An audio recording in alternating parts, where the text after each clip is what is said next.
Hello and welcome to this, our part 6 of our Assassin's Creed Origins live play. Thank you for joining us today. Let's see here. I have to do a small adjustment here. Just a second here. Go.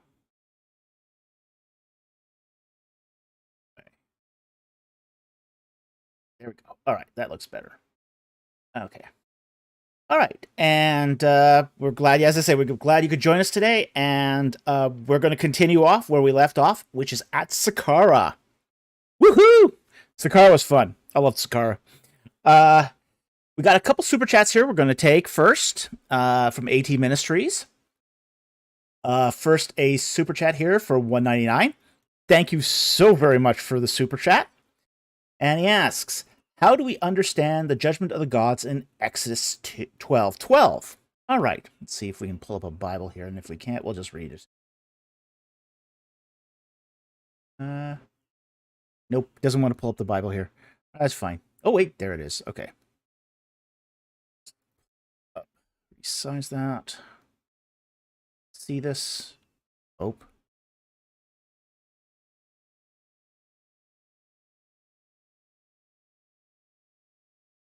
Okay, it doesn't want to resize that.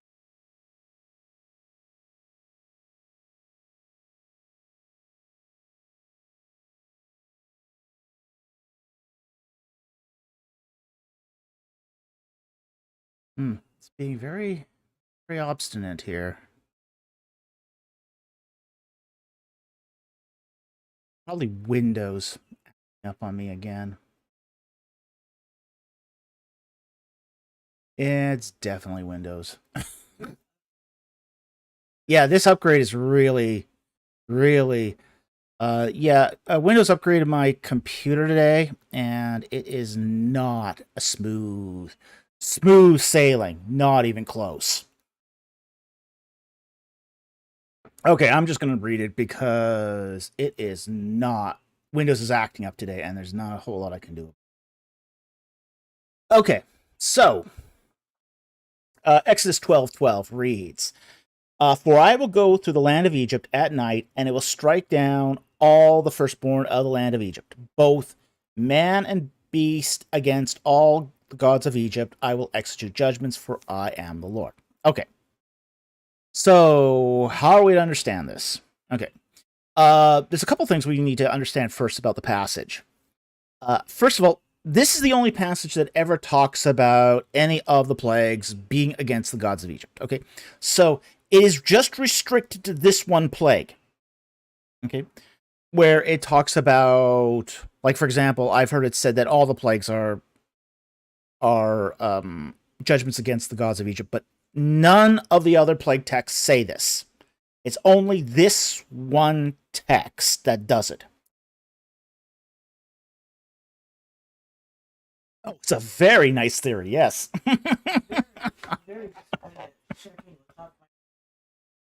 Yeah, Hoffmeyer doesn't buy that theory either.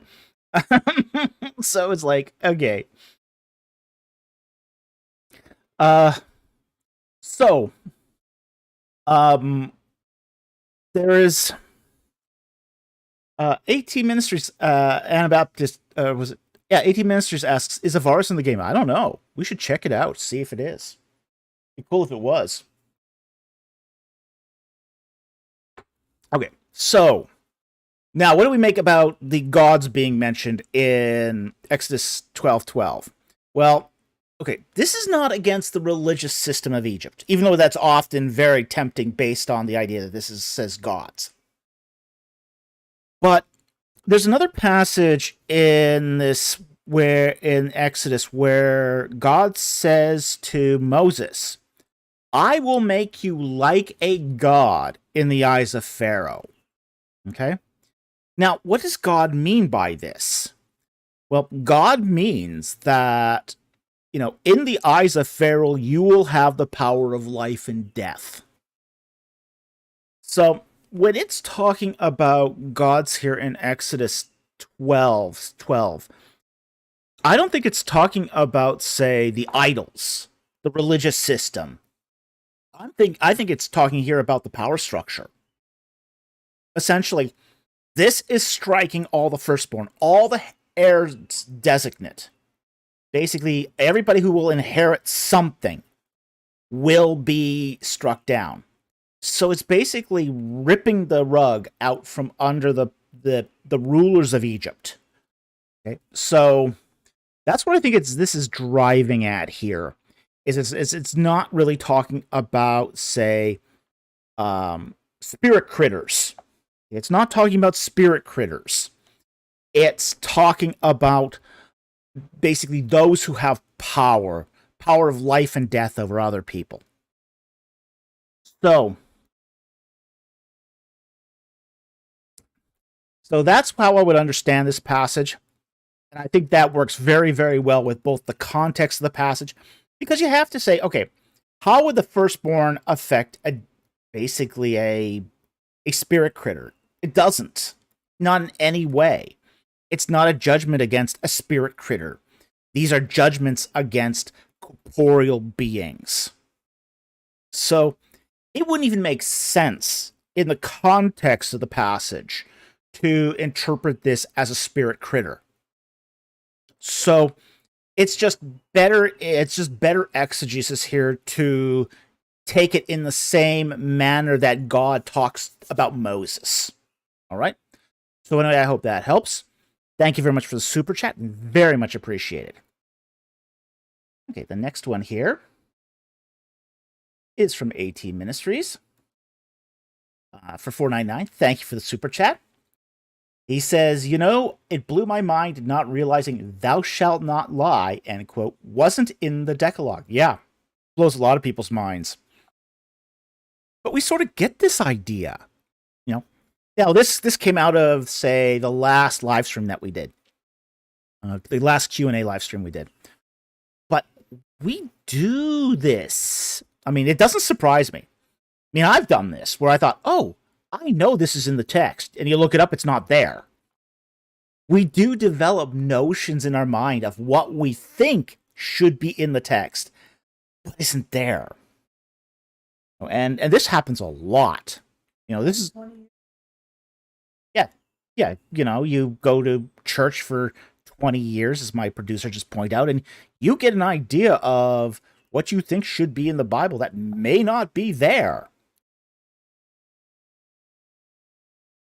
So it's just one of those things that, we sort of have to become accustomed to, that, our memories may not be of the Bible, may not be as good as we think they are. So yeah, I mean, the text in the Decalogue says, "You shall not bear false witness against your neighbor." It doesn't say anything about lying. We sometimes interpret that, though, as lying, because bearing false witness can be lies. It can be a lie, because you're lying to somebody you owe the truth to. Okay? But not all lies are bearing false witness. So it's one of those things where, yes, all false witness can be lies, but not all lies are false witness. 18 Ministries, to be fair, I haven't been in church for over 20 years. Laugh out loud. I'm just 3 years saved. Well, praise the Lord for that. Okay. But I'll tell you what, this is an occupational hazard of going to church. Okay.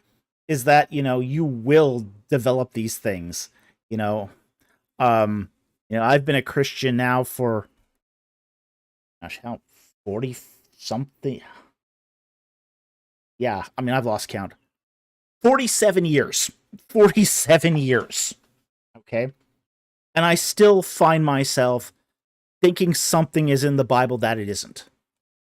That's why I always have to force myself to go back and read the text.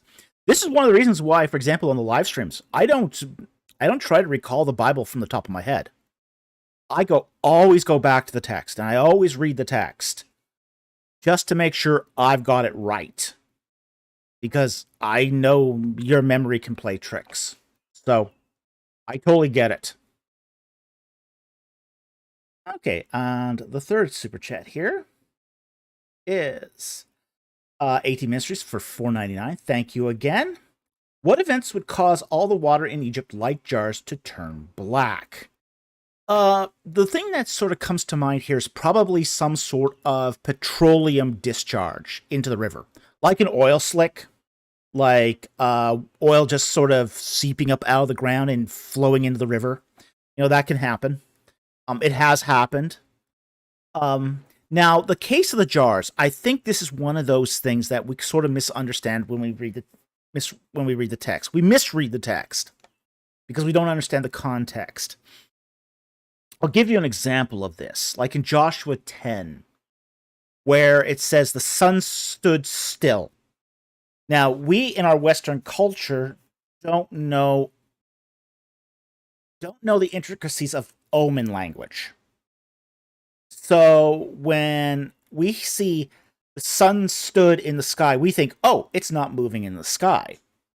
But that's not what it means in omen texts. And we see this, for example, in Assyrian omens, where it will talk about two celestial bodies standing beside each other. Well, they're standing in the sky means that they're in conjunction with each other. So, I think it was one of those cases where, it's in the case of jars. Jars are often used for items that are ritually pure. So the text says jars of stone and jars of wood. These are items that are expected to be ritually pure. So they basically take these items, they dunk them in the wells to remove water that would then be transformed by these vessels to be ritually pure. And that's what they're expecting, is these jars of stone would make whatever's water in there ritually pure. And what do they get? They get this ooze, because the water in the wells are contaminated. So it's not like that the water just appeared. It was good water in these vessels, and then it just appeared bad water. It's not like that. It's more like they were expecting that these jars would be dipped in the water and it would come out clean because they're using clean vessels, ritually clean vessels. But that's not how it worked. So that's what I think is happening here. And we don't understand this today because we don't understand the intricacies of ritual language. So it's just one of those cases where there's a sort of a disconnect in translation here because of our culture is just not geared for talking in terms of ritual purity and things. Okay. And, okay, I'll take the follow-up question, too. I saw the follow-up question here.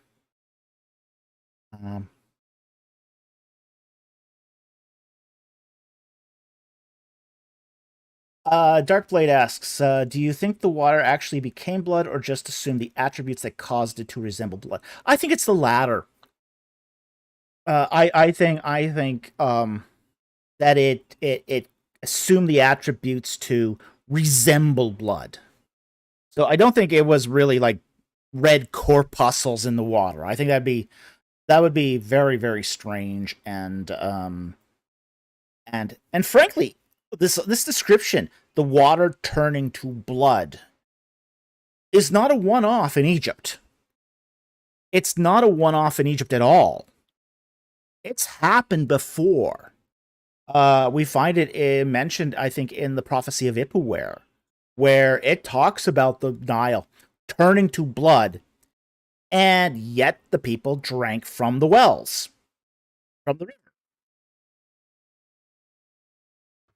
So, yeah, I think this is one of those things where it resembles blood, but it's not red corpuscles in the water. Okay? The fourth super chat here, and we want to get to the game here, so we're going kind of quick here. Is also from AT Ministries for $1.99. Thank you for the super chat. And he says, my wife and I signed up for the Egypt Sinai tour. Fantastic. Fantastic. We do need more people to sign up if we're going to do this thing, and it'll be really interesting.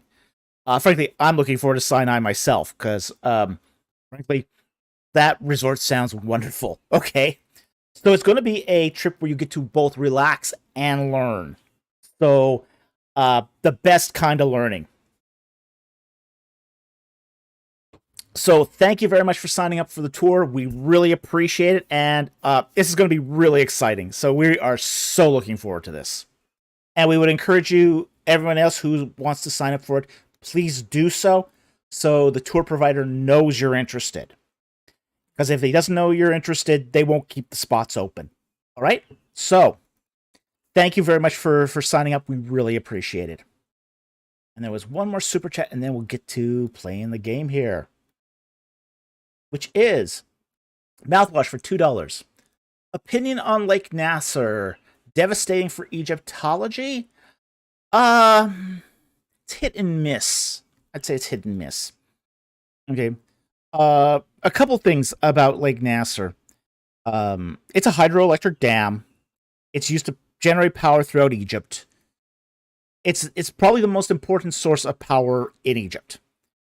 It also regulates the Nile and ensures that the Nile gets a constant supply of water. Okay?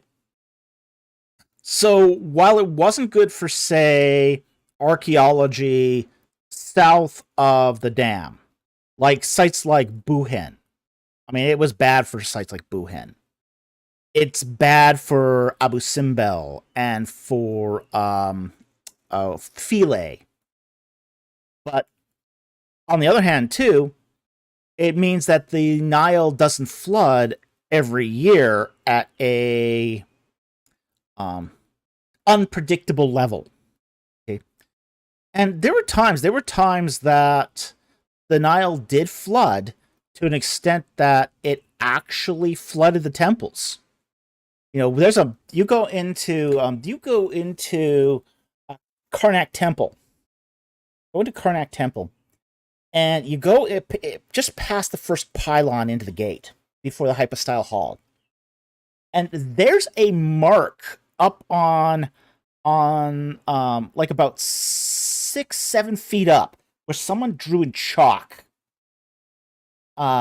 And they got a date on there, like 1886, 1887. I don't remember the exact date. But that marked a high level point where the water actually came into Karnak Temple. In fact, it was the flooding in Karnak Temple was so bad at one point that it covered Karnak Temple with silt. There's some graffiti in the within the Karnak precinct of, say, the chapel of Tutmosis III. And you can see at the top of the temple, there's some graffiti by, like, Lepsius. You know, C.R. Lepsius is there, and he carves his name on the top of the temple. Well, he was able to carve his name on the top of the temple because silt from the river had filled the temple to the point where you could write on the ceiling. Okay. So Nasser, the Nasser Dam has been both a plus and a minus to Egyptology. It's been a plus in that it allows a lot of the sites to be permanently available. You know, you don't have to worry about, say, the mortuary temples at West Thebes flooding. You don't have to worry about the temples at Luxor and Karnak flooding. So you always got access to those temples year-round. On the other hand, it did destroy some sites south of Aswan. So, you know, it's sort of a plus-minus thing. All right? So anyway, I hope that helped. Thank you very much for the super chat. Very much appreciated. Okay. 18 ministries. The thought of the temple being tagged graffiti on the ceiling is pretty funny. Yeah, it is, actually. It was pretty funny.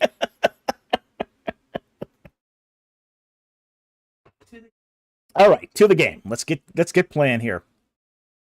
Okay, so we left off at the step pyramid of Zoser.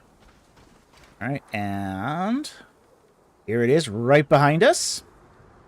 Now, Did our horse hang around? Let's find out if our horse hang around.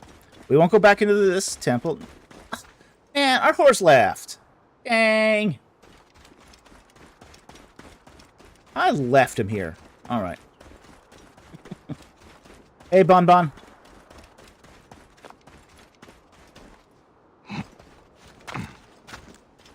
Okay, well.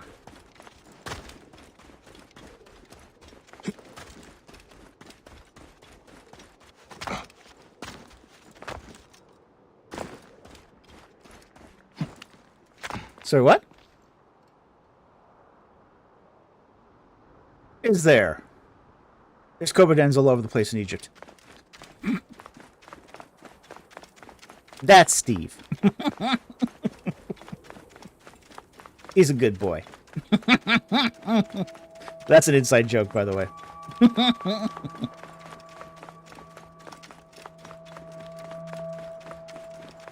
Alright, we are going to go to the other pyramids, though. We've already been through this for the most part. We didn't get into the secret chamber on the inside, but... Steve and Fluffy.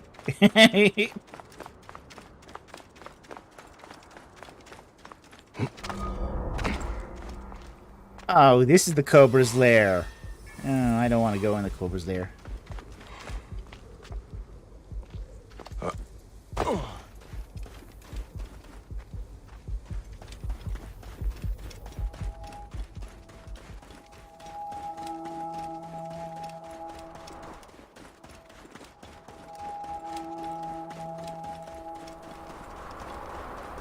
Oh, 18 Ministers. What was the other place that I want to see last week that had a temple of Yahweh in it? I believe, yeah, Heliopolis, Letopolis. Okay, Letopolis has a temple of Yahweh. So we'll get there, I hope. Elephantine also has... There's actually 2 temples of Yahweh in Egypt. There's the one at Elephantine, and if you go on the tour, you'll get to see the last remains of that temple. But I don't think they'll have it here in the game. Too far south. But there's also should be one at near Heliopolis at a place called Letopolis. So.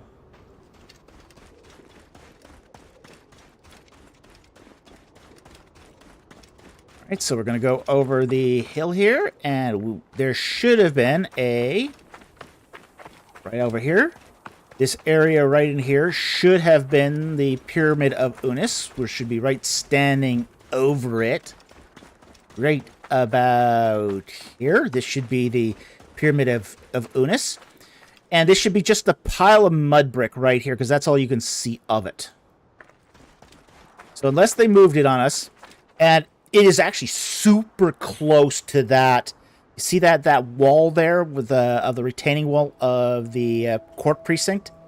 It's really close. I mean, it's amazing how close the Pyramid of Unis is to the Step Pyramid.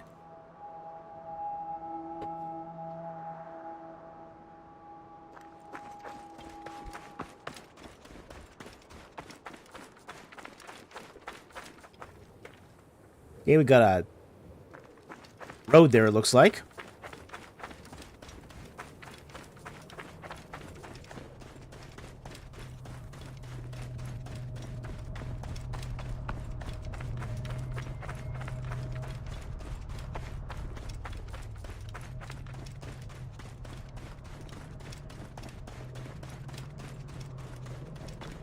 And we got hot desert.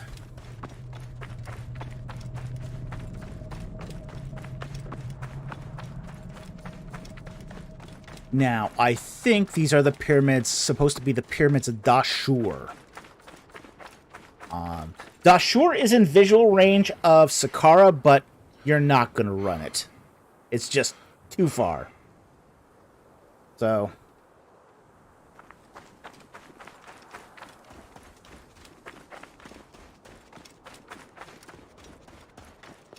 And we got another pyramid here. Not sure which one this is supposed to be. Might be one of the Sinwasrits.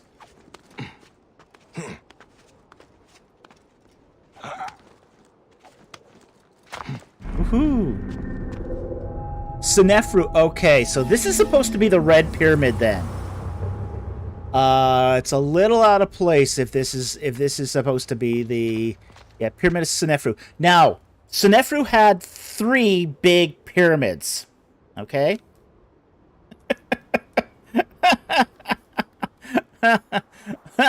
So the visual distance of AOC is accurate for once. Yes, it is accurate, but this is not the site of the Red Pyramid. You shouldn't find the Red Pyramid here. Okay? Senefru built 3 major pyramids.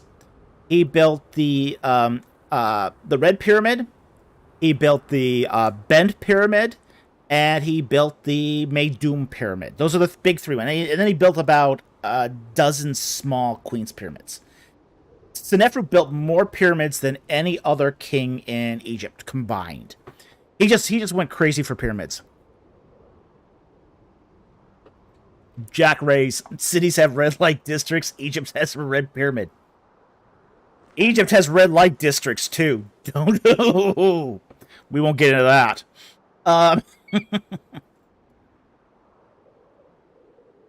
Okay. So, 18 Ministries, is the Red Pyramid actually red? Sort of. It's reddish. Okay? It's reddish. It was named the Red Pyramid because the casing stones were originally red granite. Okay? Now all those casing stones are gone. So it's not so red anymore. But it used to be. There's actually there's interestingly 3. You'll sometimes hear about the Red Pyramid, the White Pyramid, and the Black Pyramid. Okay? And they're named after the color of the casing stones. Now, in all 3 cases, the casing stones have been stripped and removed. So, the Red Pyramid's no longer red, the White Pyramid is no longer white, and the Black Pyramid is no longer black. So, so in its day, it was a reddish pyramid. So, let's get into it. Let's get into this pyramid. This is one of the pyramids you can still enter today. 18 Ministries. Why were the casing stones removed? Basically, they were removed so that because the Islamic caliphs would use these stones to pave the floors of their palaces. Okay? So they would strip the stones off because they wouldn't have to quarry them. They're small enough that they could be removed, and they would just cut them down and use them to pave the floors of their palaces. Okay? He also asks, where should the Red Pyramid be in respect to the Step Pyramid? Way in the back. Now, the Red Pyramid is at Dashur, but you can't actually see it from the Step Pyramid. There's actually several pyramids that are between the Red Pyramid and the Step Pyramid.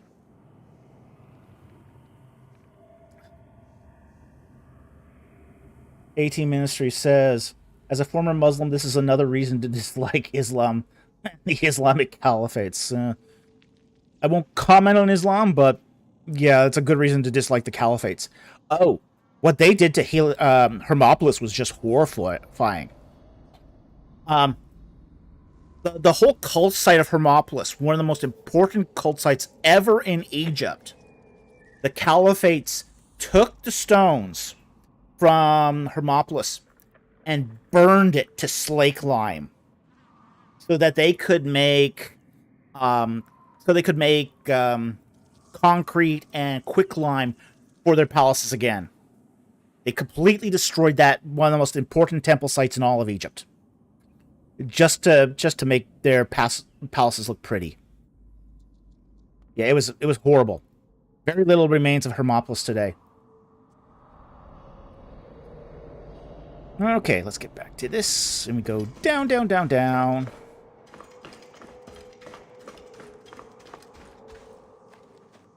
Ooh.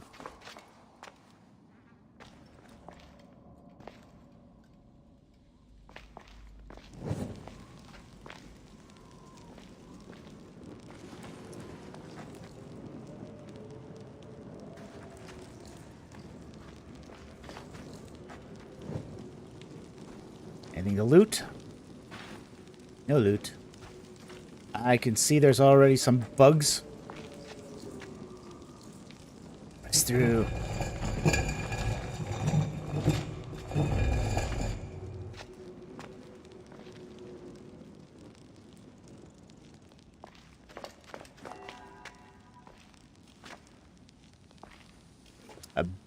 Looks like a big Horus statue. Some of these Horus statues could get quite big. Like, for example, the ones at Edfu are very large. So, yes, these could get that big. Oh, yeah, it's a totally fake chamber. It's like, this is not in the Red Pyramid.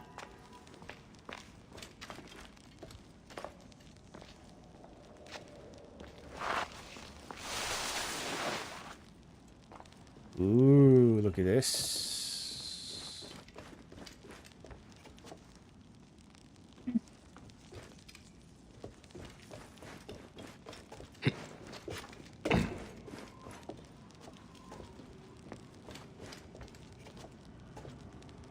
Sure it's down there. We'll find out in a moment.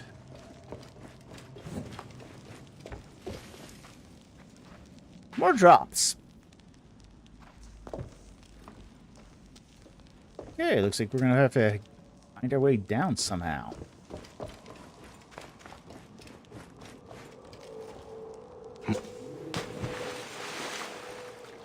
Okay.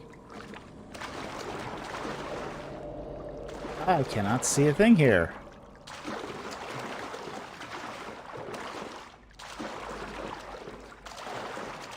Yeah, there's no water source, to...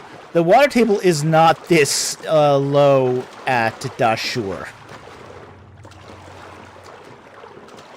Okay, I cannot see a thing here. Let's get out of here. Okay, so there's water down there. Not fun. Let's light some fires here. See if we can illuminate the room a little.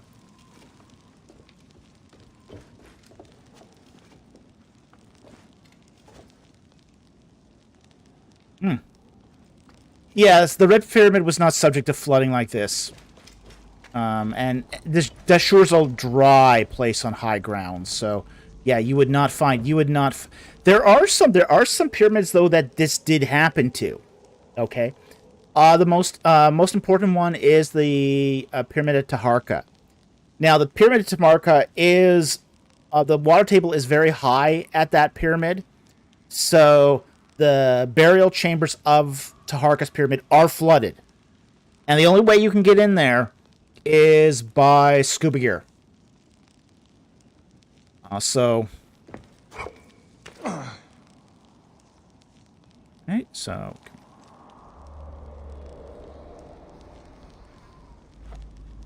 No! Ouch! Okay, that was a drop. Now, what's happened here? Okay, it looks like we deconnected and reconnected here. Okay, so we're back.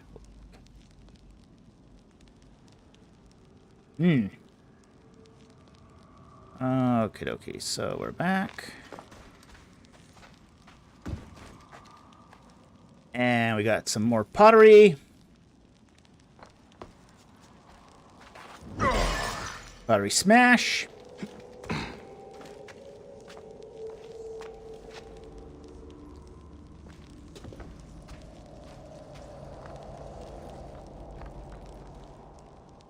And let's light the... Oops. Light the sensor.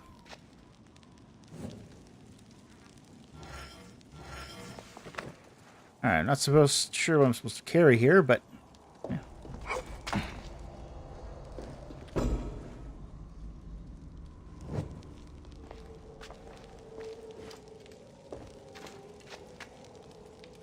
And counterweights, huh? Counterweights to what?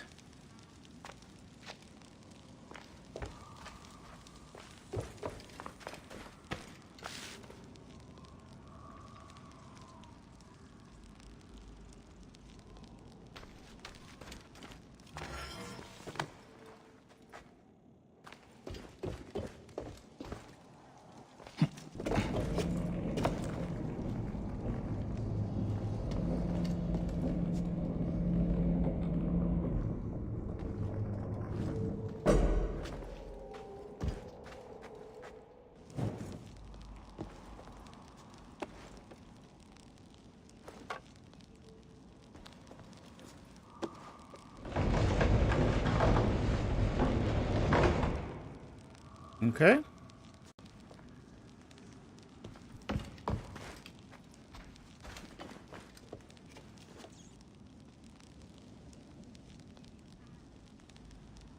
Oh, you gotta leave the reel in the raft, huh? Oops. Oopsie.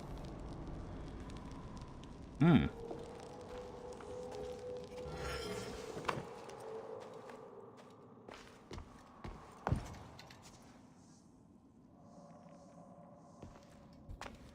No, I think we're too late for that. I think that ship's already left.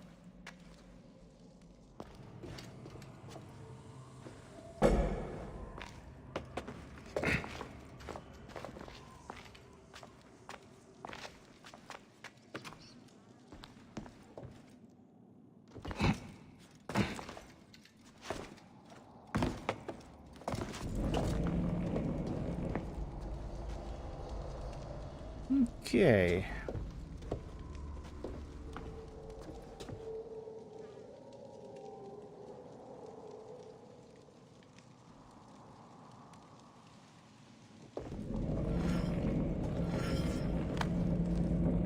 Let's jump that right there.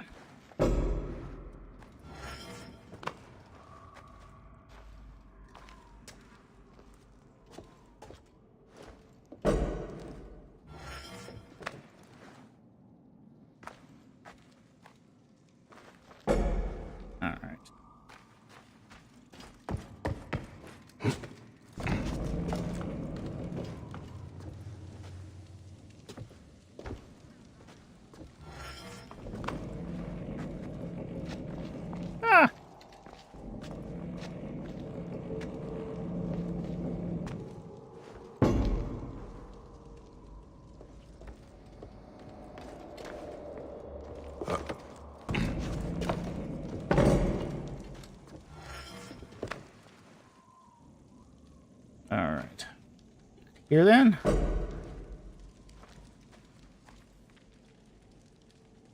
Okay, we just got 5 memberships from Jack Ray. Thank you very much. Okay, now it's not moving. Not sure exactly why it's not moving, and not really sure how that helps us, but I did it. Aha.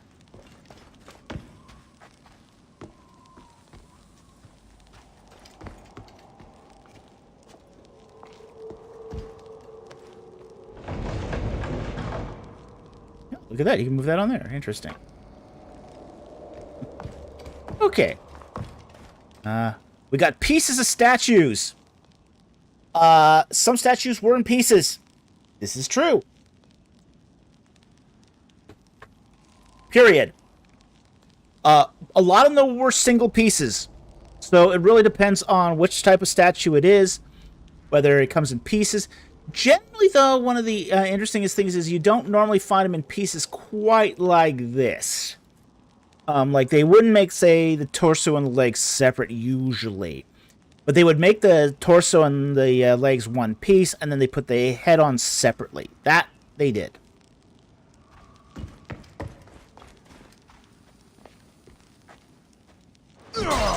More smash.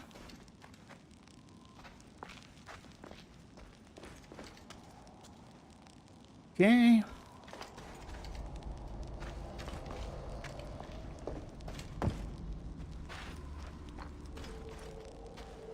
So why am I in here? Oh, there's a thing here.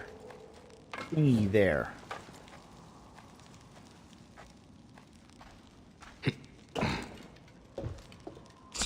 Some sort of loot. Some crystal. Carbon crystal.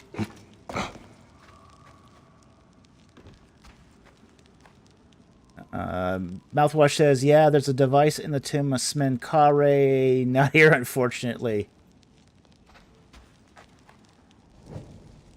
Yeah, I'm really not sure what the purpose of this room is supposed to even be. Oh, wait, do we have a... No?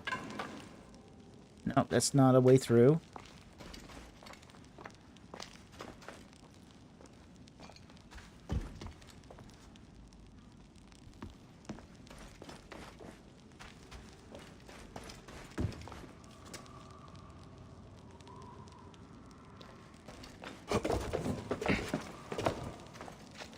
Okay, well, I don't see any reason to go further here. There doesn't seem to be much of anything in here, so...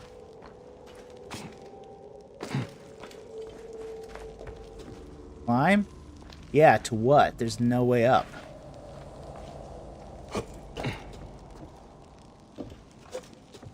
Oh, I see. There's something on the other side there, too.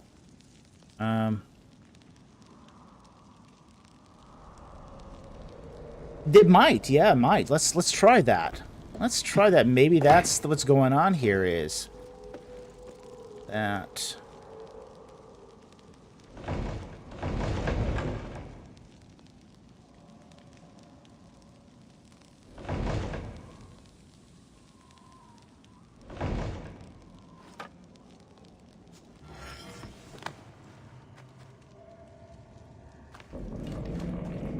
Aha! Look at that.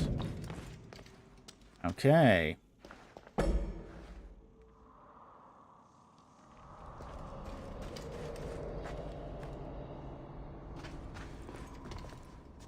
So.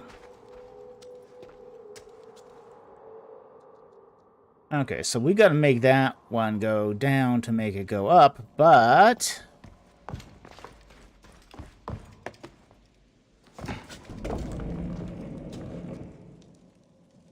yeah.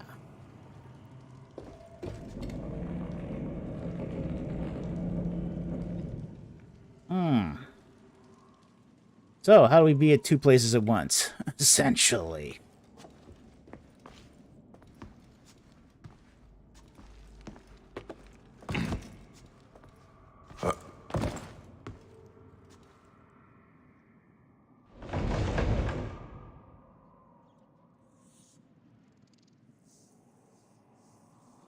Yeah, I think they were expecting a long leisurely stroll here, but...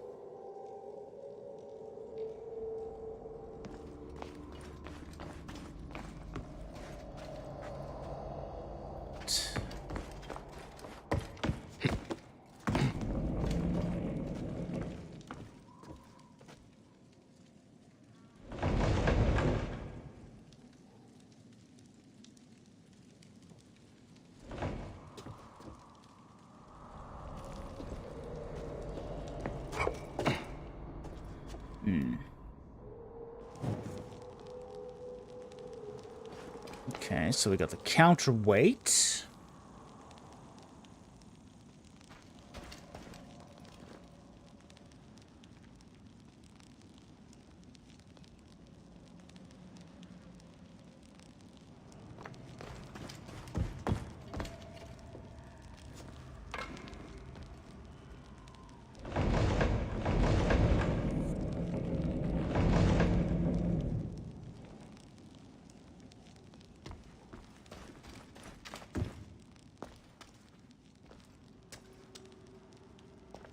Jump here. And there's not a good way to pull any of this stuff towards it. AT Mistress asks, is there any what to pull the wheel on to hold it down and then pull the shelves on the other, then climb up on the other? Well, that's what we're trying to figure out here. Yeah, if we could do that, then...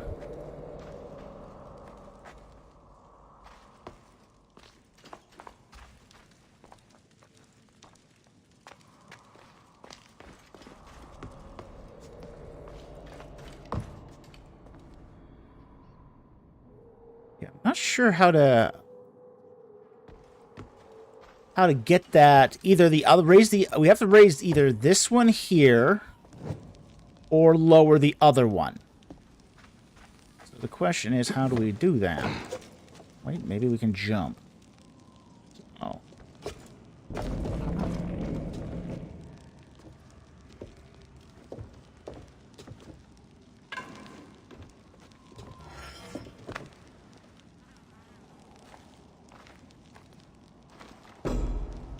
Okay.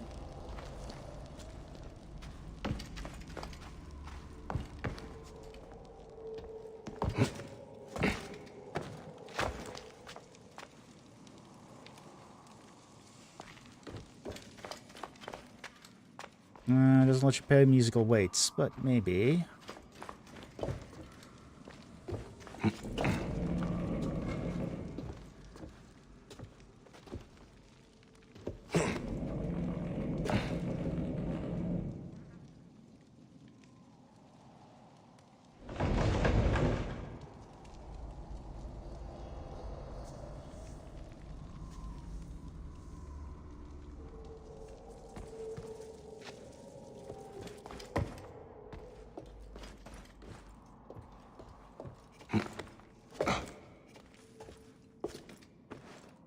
Aha!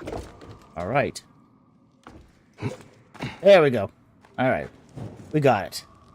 Woo!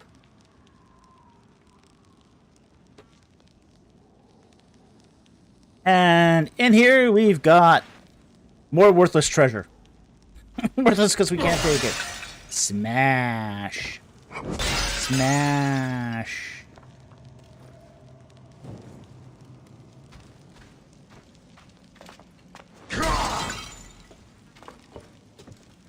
Okay. And more counterweights. Oh, lovely. Just what we wanted. Even more of these. Here. I don't like Senefru's pyramid all that much. I got 2 weights there. I hate these weight games.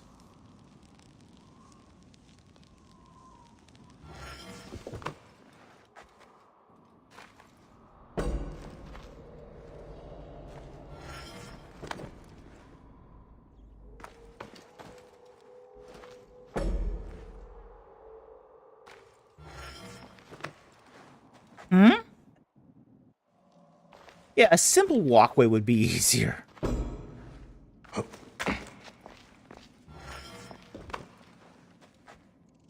Oh, wait, it's a puzzle. Yeah, I'm not thrilled with puzzles.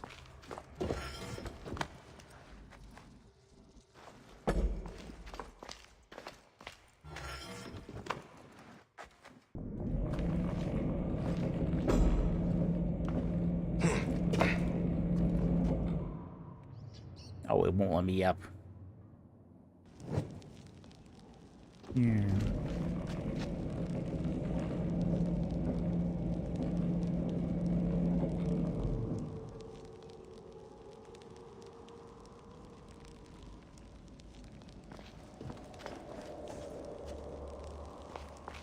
Hmm?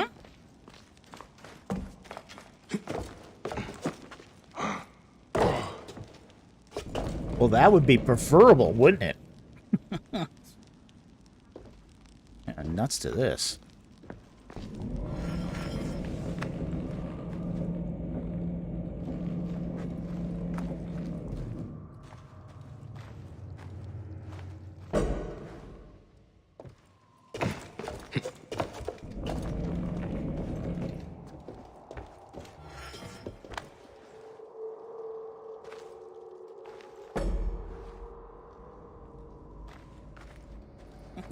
So I'm guessing the Red Pyramid is off the tour now.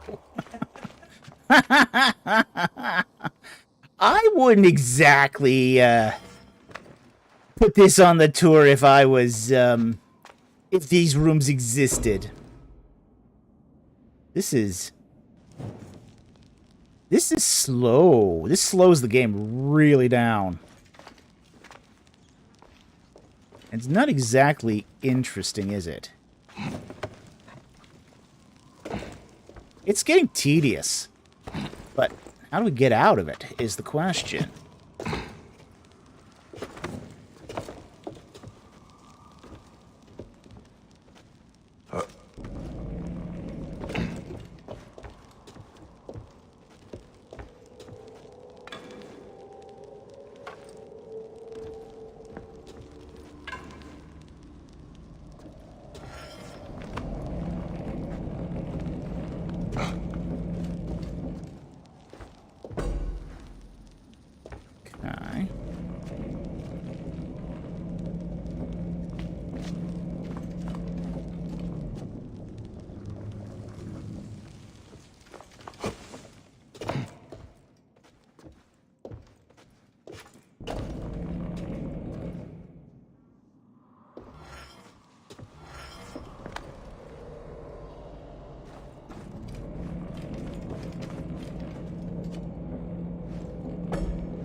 Yeah, it's not going to let me just climb up this. Even with all that counterweight on the other one, it's not letting me do it.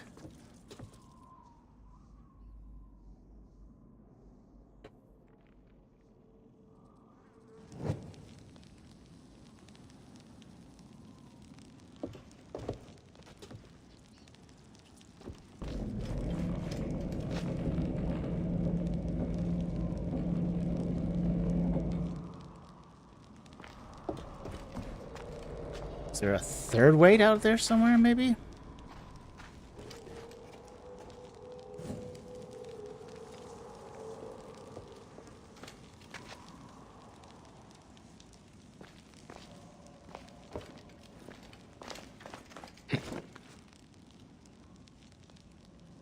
Nope.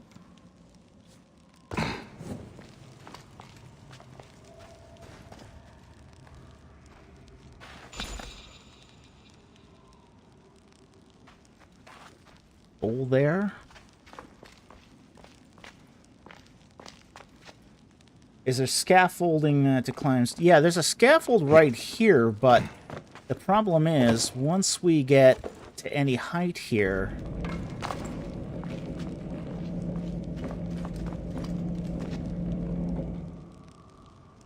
and that doesn't get us very far.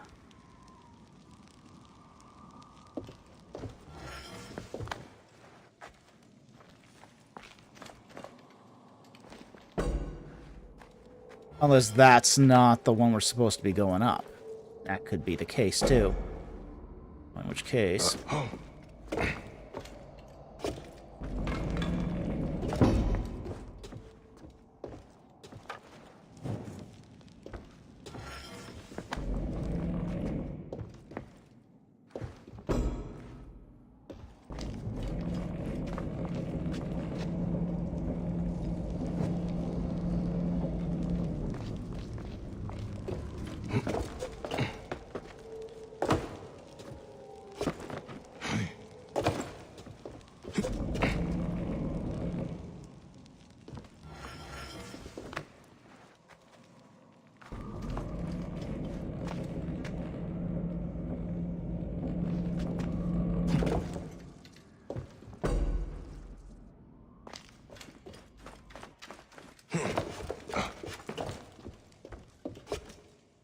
What's wrong?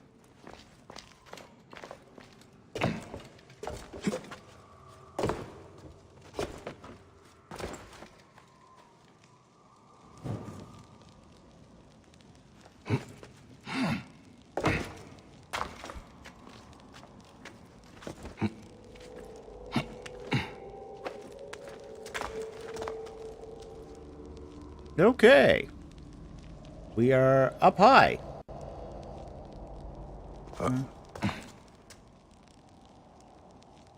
Note have not found another room. But we are up.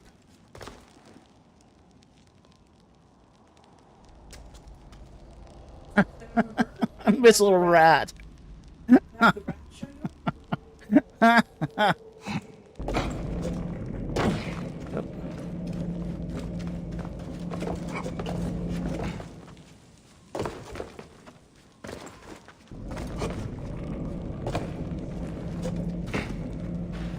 Senu not available.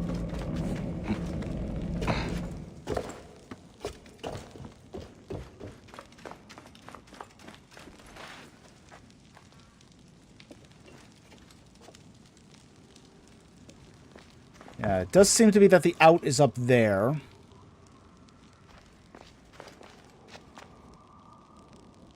But...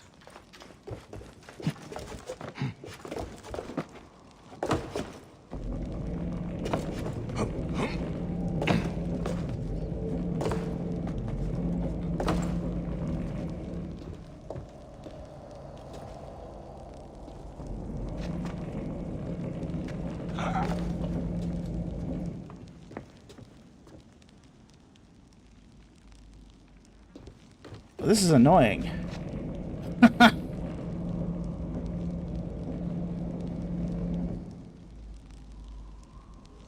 The mouthwash, I think you can just leap up and grab the platform. Yeah, how? Exactly.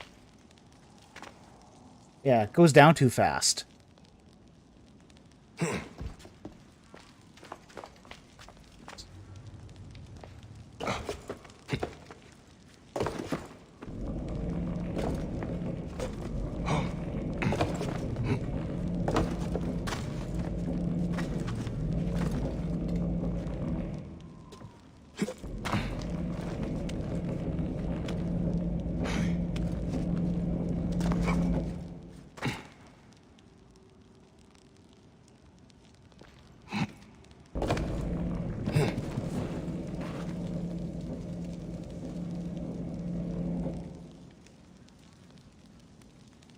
Yeah, we're kind of stuck here, aren't we?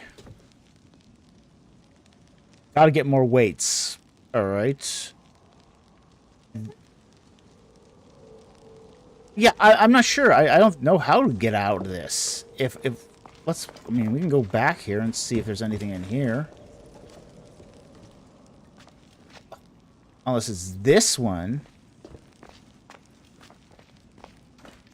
There's another set of weights here.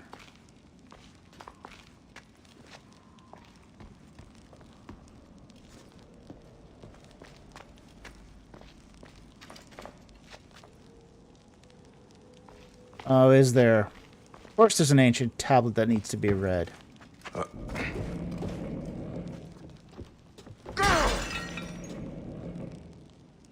Okay. Ah.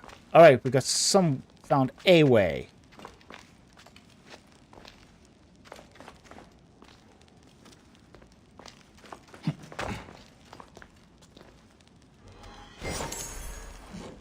Alright, we got a bow. And another carbon crystal. Huge amphora.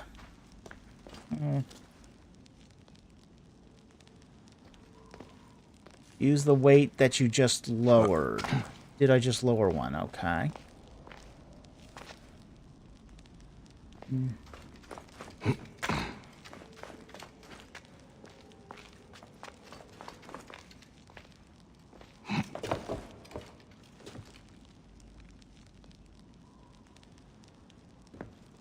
Oh, I see. Alright.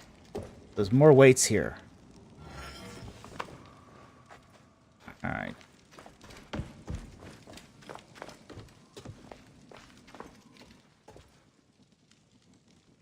Okay, so...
Oh, by the way, these things are not period accurate.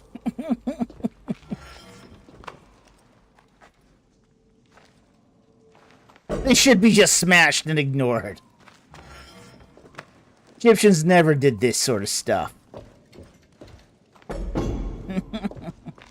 Alright. Maybe now we can get up there. Oops, missed.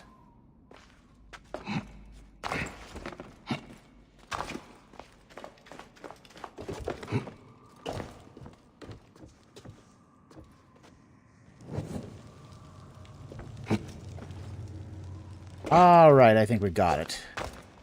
Whew. Annoying.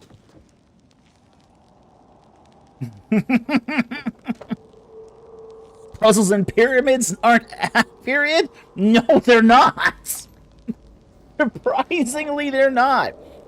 Oh, that actually does raise an interesting question, though, about, you know, mazes in general in pyramids.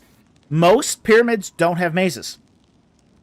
In fact, it's only a small number of them that do. I think there's only like two or three that actually have labyrinths. And very, very few. Most of the floor plans of pyramids is pretty straightforward. The reason is because they're hard to build. So most of it's very... Exactly. Within 3 years, we have built more than half this great edifice, the Craftsman Gang. Craftsman Gang, huh?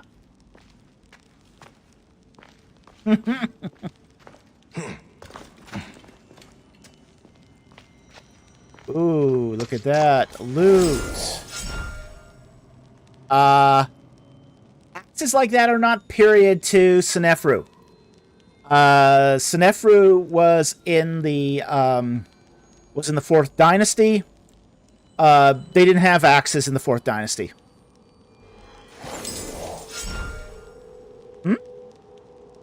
Recurve bow, also not period.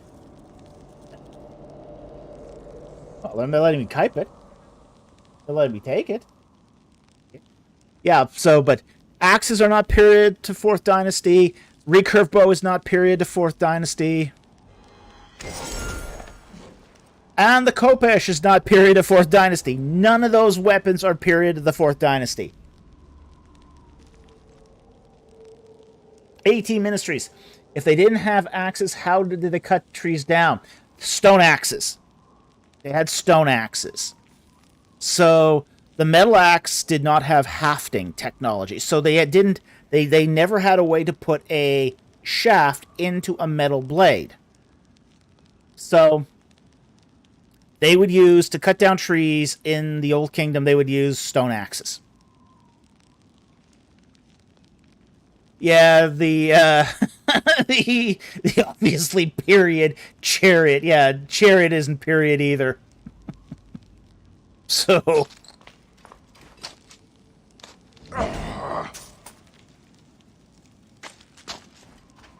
yeah, but we've already discussed the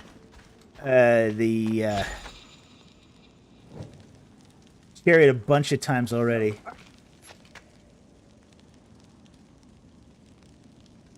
No.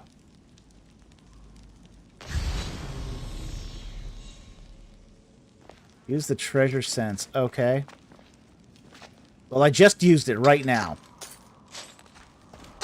And... okay, let's read this Steely.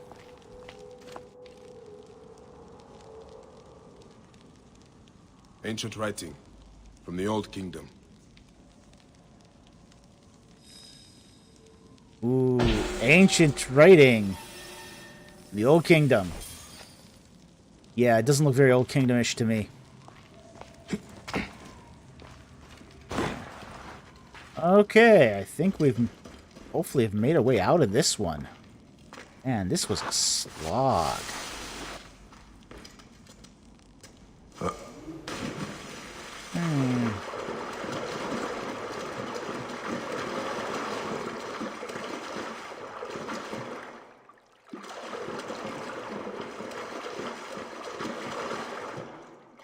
Okay.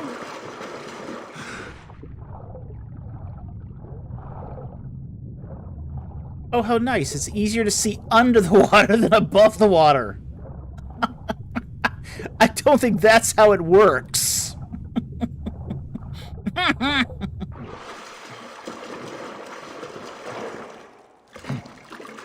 I'm just gonna a little tiny detail here. The worn stone. You'll see here. It almost looks like the stone is melted on the edge of the rock here. You'll kind of see that. That's period. You go to Egypt and you actually see this on stones. One of the things, like, for example, you go to, like, Dendara Temple or the Temple of Seti the First. It looks like the stairs are melted. It's really weird. It's really, really weird when you see it the first time. But what it is that over centuries and millennia, the stone has actually been worn away by people walking on it.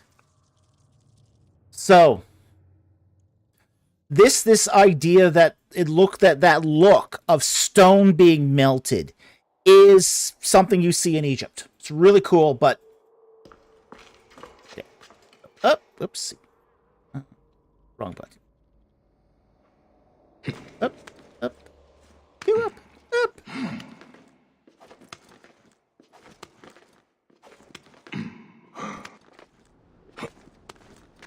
All right, and we're out. Woo!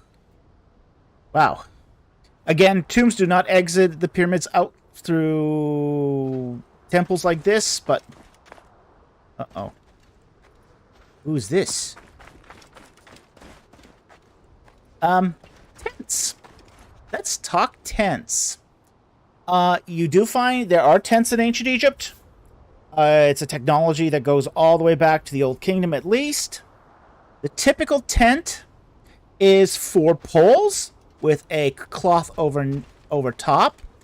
Here we have what looks like to be 6 poles. So they're not... There would be 4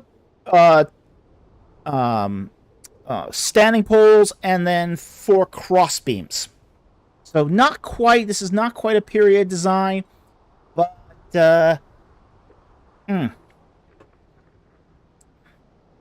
Metal jar, metal urn there is not period. And it doesn't smash either. So, not period. What's this here? Ooh, we got a document, which I can't read apparently, because I'm illiterate. Okay. So, that's the Pyramid of Senefru. Now, there's the Pyramid of Zoser in the background there, so let's go in the other direction. Let's see if we can hit some of the other pyramids of Dashur. Particularly that one. That one right there. Now, the Bent Pyramid, really interesting. It is a long way from the Red Pyramid. Long, long way.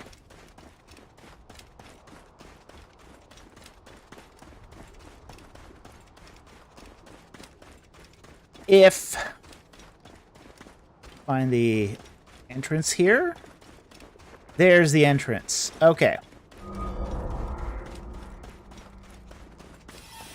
Now, one of the super interesting things about this, if you go there today, you look, for example, to my right. Okay, you look to my right here, and what you see here is sort of a stone, basically, hills. That's not what you see when you go to the Bent Pyramid, okay? If you're right here, right on this side of the Bent Pyramid, where the entrance is, and you look in that direction, it's flat. And what you see there is today is a military base. Okay? That's what you see there today. It's a military base. The Bent Pyramid is right beside a military base. And it's all flat. And they chose this for a military base because it was flat. You kind of have to be a little careful when you take photos around. Whoa, I'm being shot at. You have to be a little careful when you take photos around the bent pyramid that you don't take. Oh, ouch! Uh-oh, he's too strong. We got to get out of here. Okay. Ah, killed. Okay. You don't have to worry about this today, by the way, getting killed out there, but... Okay, but yeah, you'd have to be... You when you take photos of the bent pyramid, you make sure you don't take photos of the military base. The bent tomb of Sneferu. Yeah, don't trespass on the military base. There's a fence, so you can't accidentally trespass. But if you walk up to the fence and start taking photographs, yeah, they're going to get really, really not cool with you.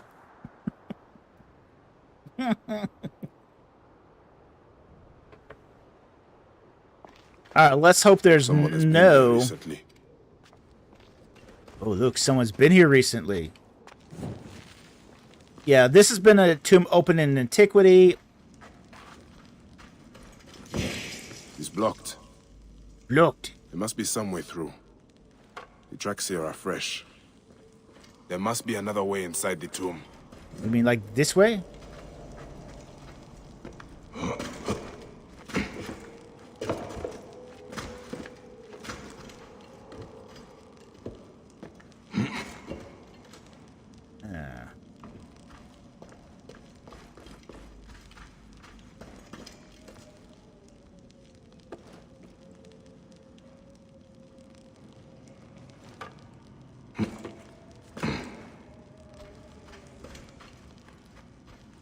So there's obviously not a way in there. They're intending us to go in another way.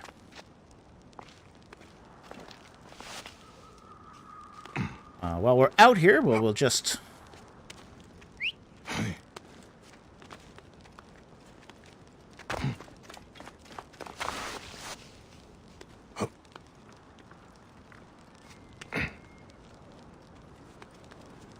Let's head down. Let's go to the mortuary temple. Alright, there is a mortuary temple at this pyramid. It is on this side here. And it is tiny. This is probably way... This is way bigger than it actually is. You can actually go into the mortuary temple, and it's actually located right here. And it's like one room. Okay? It is one of the smallest mortuary temples I have ever seen at any pyramid anywhere. It's single file, so the room is kind of like it's kind of like a rectangle with a wall between it. You go in one side and you come around the other, and that's it. That's the mortuary temple. You've seen it. It's so small, but. Maybe this is the other way in. Ooh, look at that. Oh, no.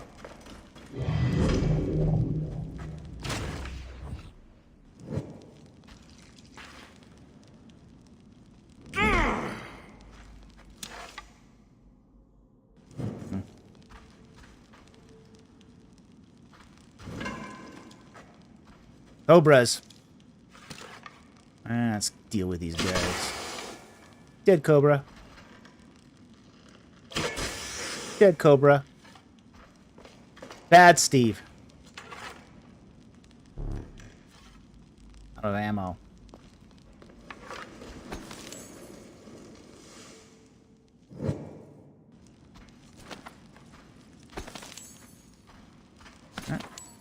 And we got more stuff. Okay.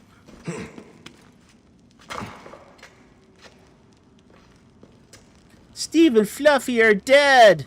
Yeah. Steve had to act up, didn't he?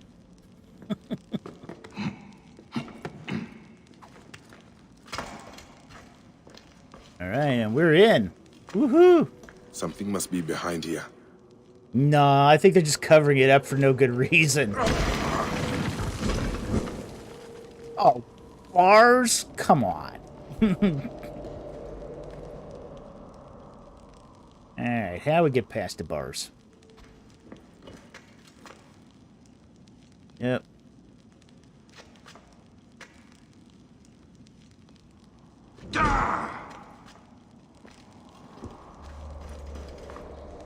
Well, I thought we were in. Any other... Yeah, those are big bars. You should be able to just fit through them, but... In full armor, yeah. Yeah.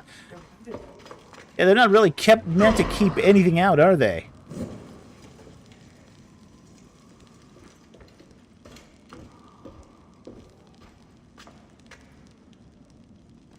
I don't see any way through, though.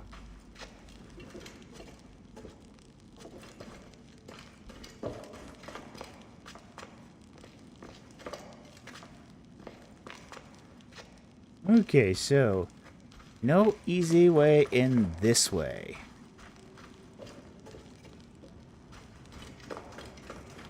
Now, the bent pyramid is bent because of subsidence. What happened was they made the pyramid with a very steep angle. Now, there is an ideal angle to build pyramids. They didn't know that when Senefru started to build pyramids. So he made a lot of pyramids with a very steep angle. The problem is that stone actually settles as you build higher and higher. And what happened is it started to collapse.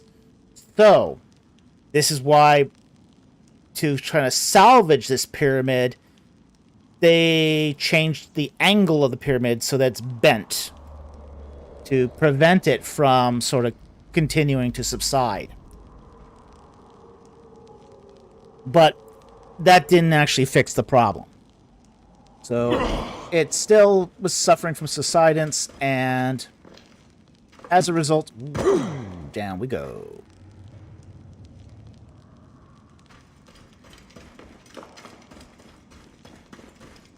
Okay, so we're out of there.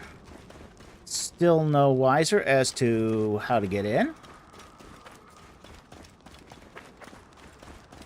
And a bunch of camels right here. Ooh, look at that.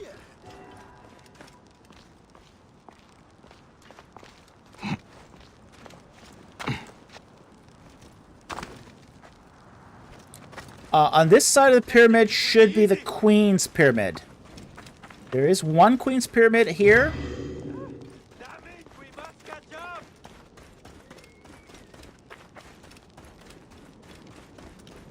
Okay, there's the Queen's Pyramid.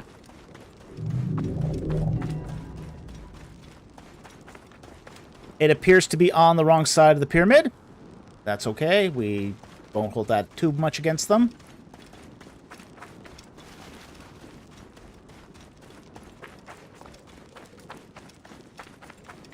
And let's see. Let's try to steal another horse.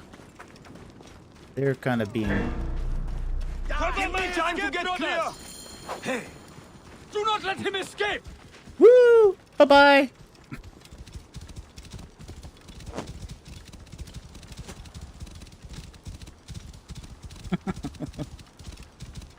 Alright, there's the Mayom Pyramid. Now... Whoa. there is a ramp like this going up the side of the Mayom Pyramid. Yeah. And one of the things that we do find with the Mayom Pyramid is it does seem to be... oh boy. They're still after me. Whoa. Whoa.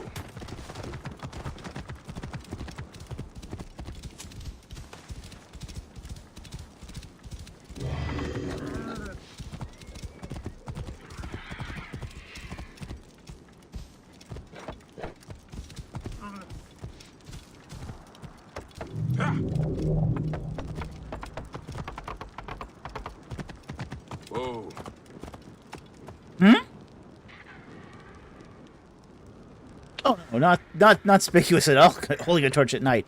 Now we do find some of the ramp works of the pyramid still there. Okay, some of those ramp works are still at Maydoum. And one of the interesting things about Maydoum is it does not seem to be finished, but it does, in some ways, have been finished in ways we would not have expected. Like, for example, it's not a pyramid shape. It's actually... Whoa. Vultures, period. Whoa. If you look, it's kind of like almost a box on a box on a box. Okay? But each sort of box is a finished stone. So this is very strange, and this is one of the mysteries of the Maydoum Pyramid. We don't know why they took such labors.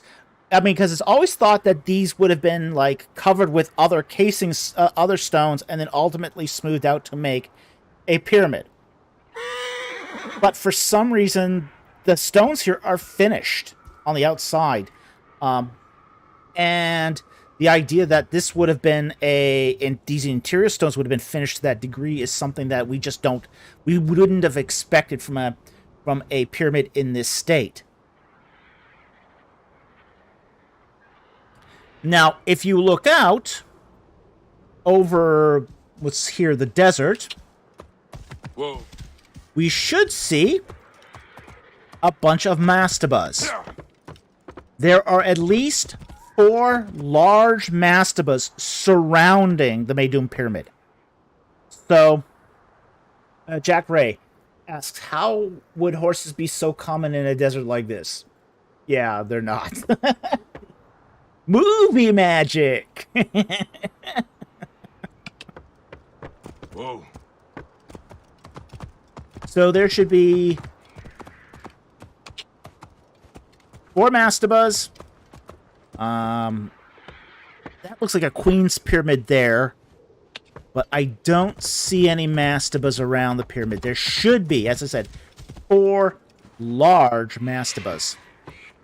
They seem to have put a mortuary temple there. There was no mortuary temple near this tomb, this pyramid. But, as I said, 4 mastabas, large mastabas. I mean, they're big. I mean, you look at them and they are just these piles of mud brick.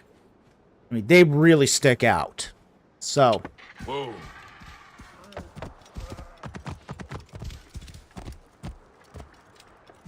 Now, let's see if we can find a way in.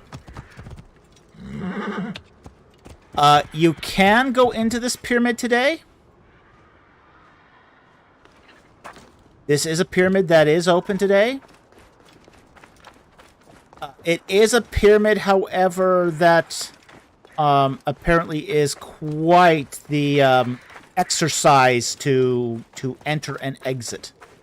So, it's got very, very steep corridors.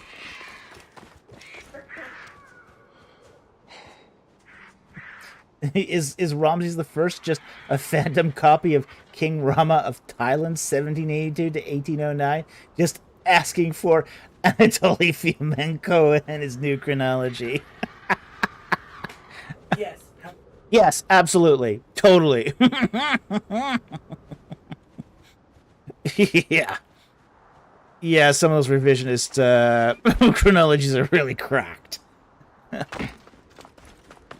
Fomenko's is definitely one of them. Woo!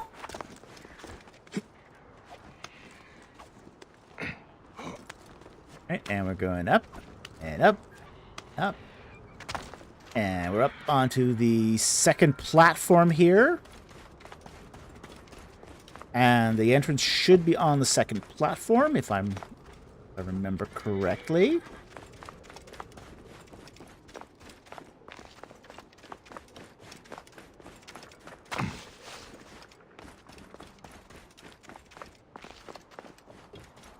I do not see the entrance here. Let's see if they put it somewhere else.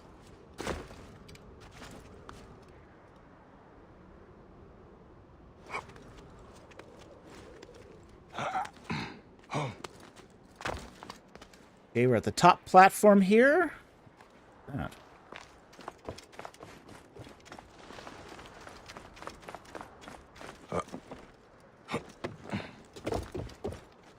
Ooh, we are at the top here. What's this?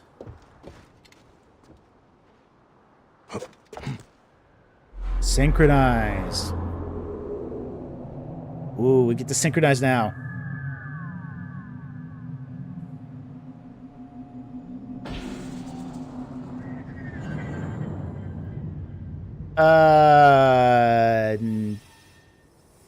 Do I want to do that leap of faith or not?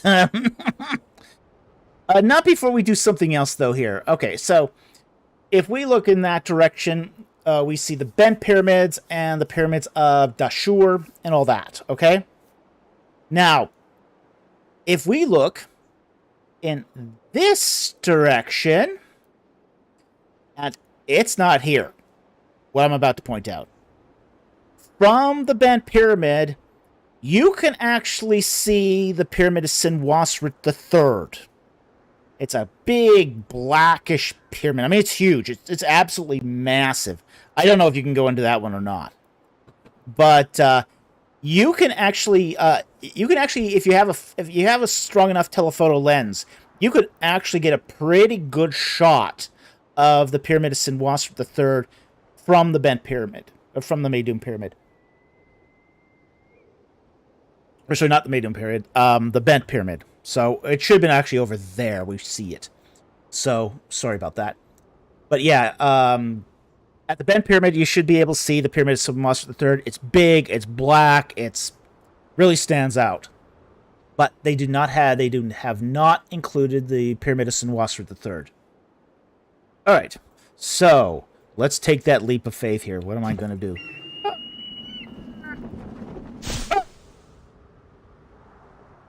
Okay. Was that worth it? Hello. Can I get out now? Get me out. All right.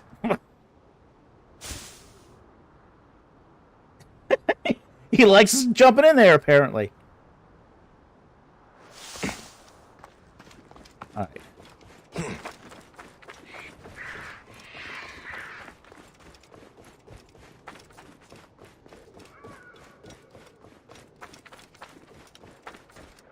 I do not see a way to get in this pyramid. As I said, this pyramid is open. It has been open since antiquity. There are ways to get into this pyramid, but I don't see them here. So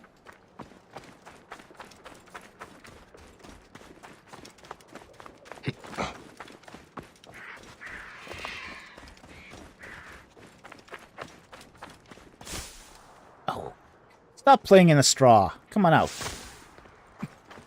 He just loves playing in the straw. Okay. Get on our horse. And right back down. Yeah.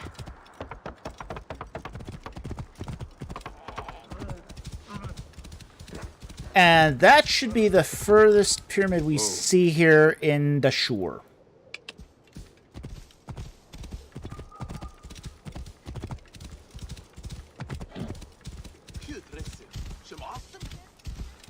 And by the way, if you go there, you'll go to a big sort of parking lot. There's a big parking lot right beside it, so you get to drive right up to it. Pretty much. So we're going to take just a quick look at the map here. Actually, while I'm here, I'll take a look at my abilities too. Anything I can do here? Hunter's Instinct, Chain Assassination, Eagle Harass. Okay. Bow Bearer. Can equip the second bow. Arrow Retriever.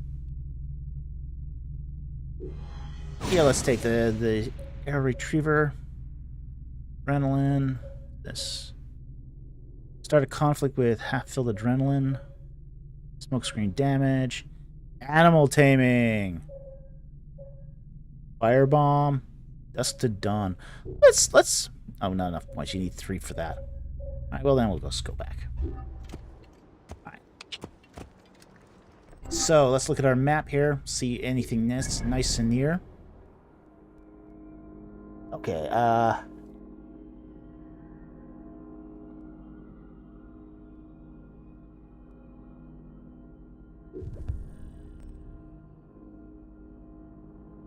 What we've got for gnomes here?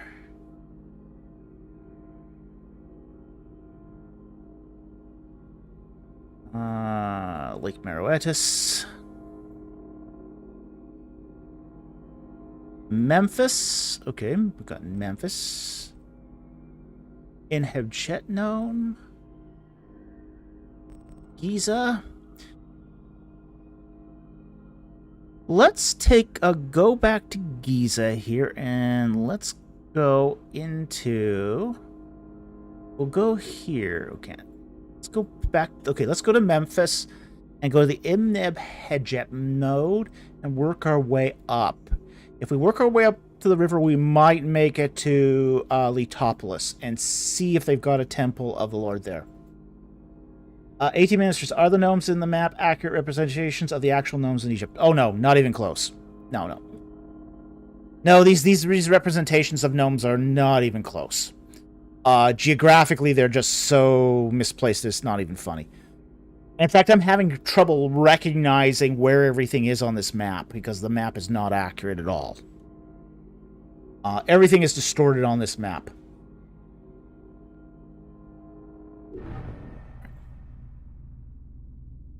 So...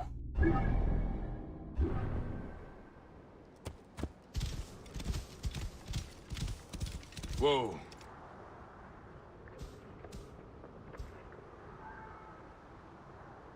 Yeah, it's definitely not exactly scale.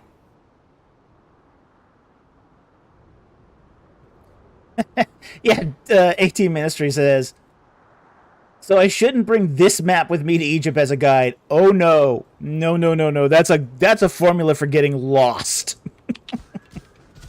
Very, very lost.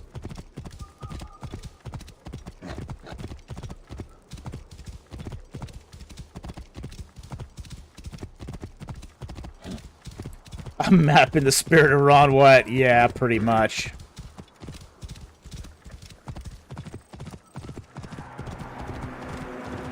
Okay, we're in another region here.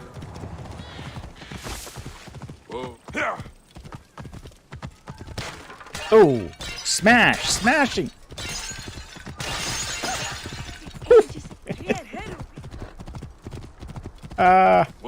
Let's find out where I am. Okay, the Atef Pehu Gnome. Alright, I'm not sure where exactly that's supposed to be.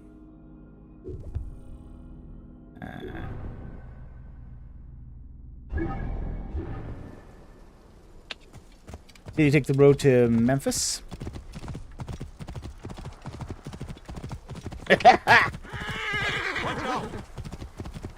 Darkblade, which would be a better guide, the Assassin's Creed map or a map of the wrong country altogether? New Zealand.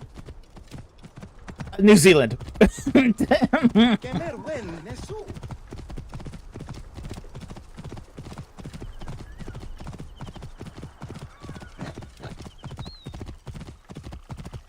Whoa. Little wet puddles. In lowlands, by the river, you do find these. Like, for example, if you ever go to the Temple of Mut in near Karnak. Okay, so at Karnak Temple Complex, you've got, in the north, you've got the main complex, but south of it, you got the Temple of Mut, which is open now, if you want to go see it. Got a lot of great statues of Sekhmet. It's actually worth seeing. It's not expensive, so I recommend the Temple of Mut, but you could get your shoes soggy there because it's so low that it's beneath the water table.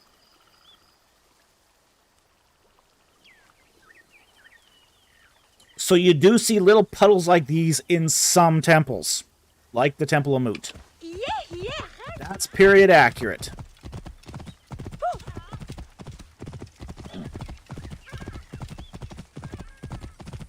Now, is this supposed to be Memphis?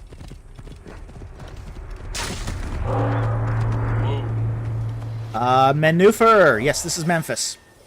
I could read that before it even came up. Memphis was the administrative capital of Egypt. Egypt had two capitals. it had an imperial capital and it had an administrative capital. The administrative capital throughout Egypt's almost entire history was Memphis. So this was the place where the bureaucrats did their thing. Okay? Yes, the original name from Memphis is Menufer. It means firm, or Menes is handsome. And it's supposed to be named after the pyramid of Pepi the First. But the pyramid of Pepi the First is named after Menes, the first king of Egypt. So,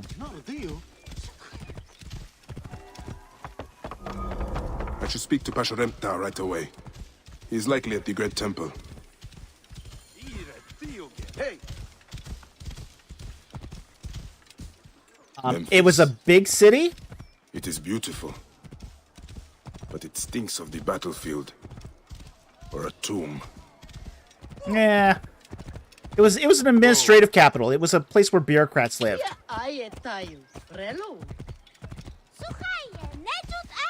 Yeah. Whoa. It looks like they did a pretty good job recreating here an Egyptian city. Whoa. Let's not go in the water.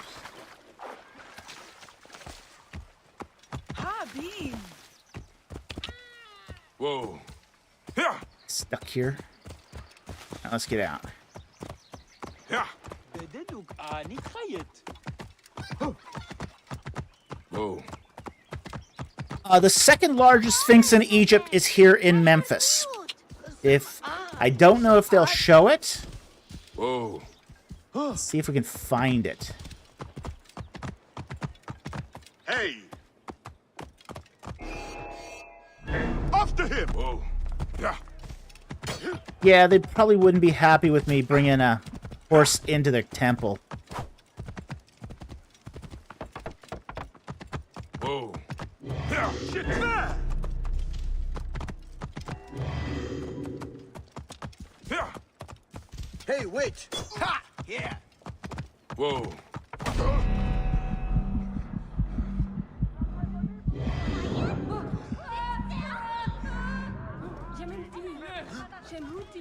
Are horses ritually pure? No, they're not. Right position, Gere. Horses are not ritually pure, but all right, that's looking kind of temple-ish. It's a temple. All right. Whoa. This is statues of the god Ptah. This is the patron god of Memphis. Okay. Memphis, Ptah you was tremble with the pangs of execration. a mummy. Memphis, the city of the ancient gods, the city of dynasties fallen now into dust. Well, You are yeah, that's true. humbled by the cold fury of the gods. The legs of Apis tremble as they course with venom. The foam of disease coats his lips. All right, let's get away from him and we get. All right. It is true that Memphis was the capital, both the imperial capital and the administrative capital of the Old Kingdom. It is also true, but it did remain a active city throughout the entire history of Egypt. It's also the cult center of Ptah, which we see here, which is the creator god. He's the creator god, or one of them. Get out of my way. It also was the cult site of the Apis bull,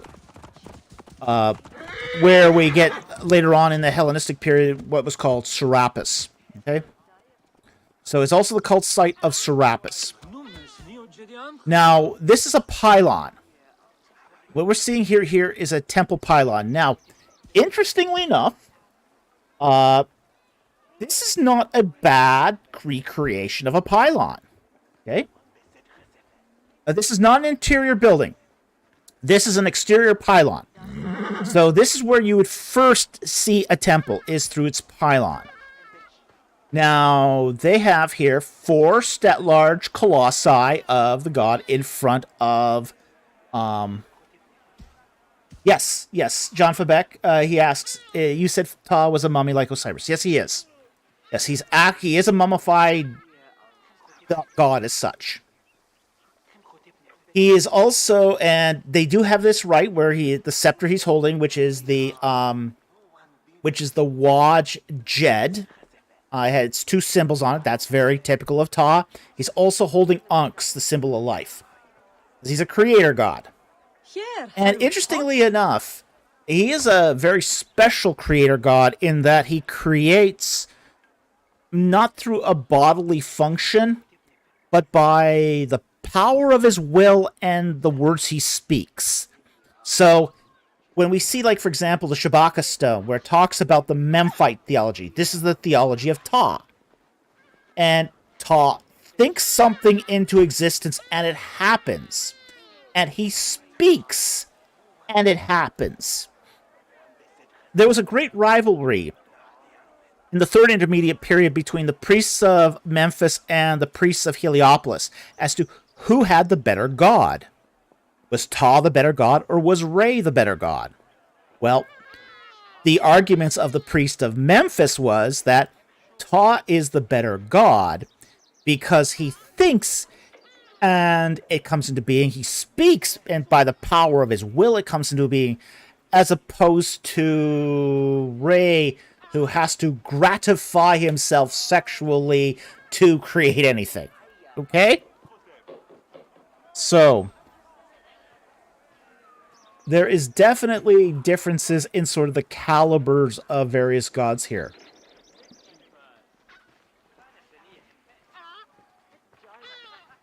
Darkblade says, Egyptian Hutkata, house of the Ka became Egyptian. Egyptos became the Latin Egypt. No, that's not quite the etymology here. Egyptos comes from the word Coptos, okay? Egyptos is the corruption of the word Coptos, which is from actually the city of Min. And we're not in the city of Min right now, okay? So there is an etymology, but it just doesn't come from Ptah per se.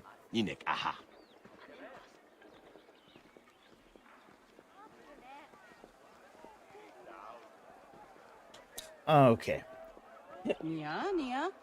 Lurkblade, that's literally what it says on the Wiktionary page, and you believed him?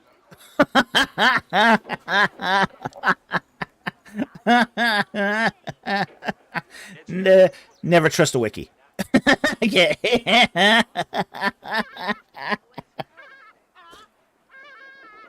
Yeah, ancient history gamer. Hopefully there's no statues of men in this game. Yeah. I would agree on that one. Yeah, don't trust a wiki. Never trust a wiki. Now, if this was a pylon, and it should be a pylon, there should be a set of staircases right in there. Never trust a wiki, never anger a Wookiee. That is sage advice. Sage advice if I've ever heard it. Okay. AT Ministries, please explain the etymology of Egypt. Okay. It comes from a Greek etymology, and we've already pretty much discussed it. The city of Min was renamed, and I don't remember the original name of the city of Min off the top of my head at the moment. I have to look it up. But the Greek name for it was Koptos. That came into Greek as Gyptos. And Gyptos is where we get Aegyptos, or Egypt. Okay? Well, AT Ministries, you never trust a bunny where food's on the line. Okay? A bunny and food, you can't trust them. Okay? But anything else? Yeah, okay. Bunnies you can trust. Alright. Okay. So here, we got a an inside of a pylon that's decorated. Now, we do see here places where are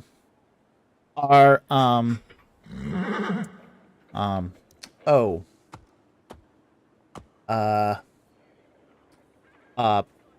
decorated like this. Okay, this is very typical of decoration that you would find in, say, the Ptolemaic period. Okay, so this would be pretty typical decoration of the Ptolemaic period. But if it is a pylon, there should be a staircase going right in there. And because here's the thing, those pylons actually have stairs that lead to the platform on top. Oh, I forgot to mention on the outside. We should mention this too. Flag poles. Pylons had flag poles in front of them, and they've shown here the grooves. Look, if you look here into there, into the pylon there, you'll notice a kind of set of grooves for the flag poles. And you go to any big temple today, and you'll see these grooves where the flag poles were. You are humbled by the cold fury of the gods. The legs of Apis tremble as they course. You tremble with the pangs of execution. Okay, so these flagpoles are in front of most. If there's a pylon, there's almost always a flagpole. In fact, the flagpole becomes the hieroglyph the Egyptians use for the word God. So you might see this flag sort of thing in Egyptian hieroglyphs, and it looks like a flagpole, and that's because it is a flagpole, and that's Netcher. That's the name for gods. So they used the symbol of the flag and the flagpole to symbolize gods. Really cool. Oh boy.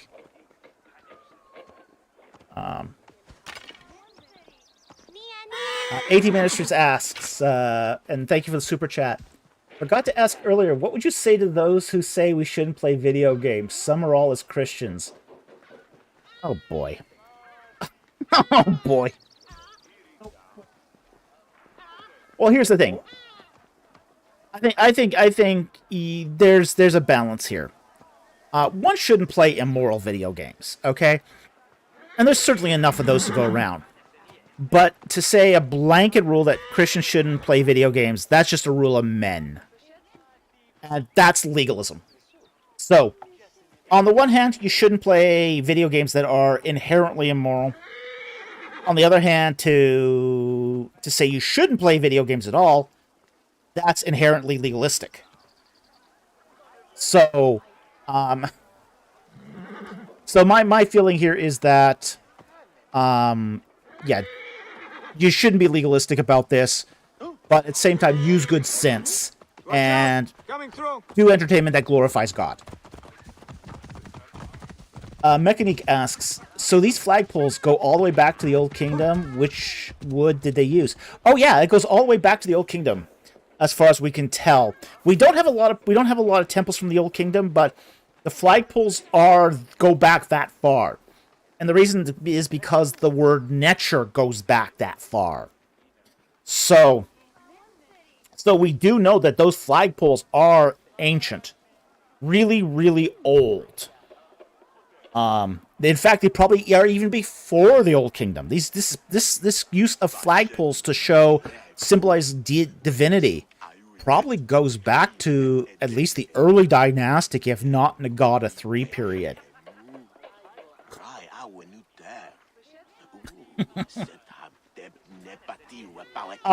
What makes a game immoral? One where you're an assassin, laugh out loud? Well, I'd say not necessarily. Because there are times when killing is permitted even within Christianity. So killing in a game is not necessarily immoral. Like, for example, the commandment, thou shalt not kill, isn't actually kill. It's thou shalt not murder. So, is it in a game where basically a murder is essentially killing of an innocent. You should not, in real life, kill somebody who, is an innocent. But, like, for example, if you play, like, war games, the enemy combatant is not an innocent. They're out to kill you.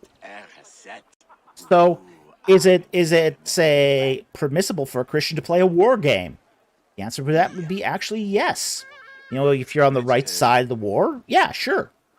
But again, use good sense, like always. Okay. 18 Ministers also asks, what language family is Egyptian, Indo-European, Semitic? I don't know. It's called Afro-Semitic languages. An Afro-Semitic language, it's part of a big tree of languages that we find in the ancient Near East and Northern Africa. So this is what's called Afro-Semitic. So it's not a pure African language, and it's not a pure Semitic language. It's somewhere in between. Let's go into this temple. And let's bring the horse out of my way. And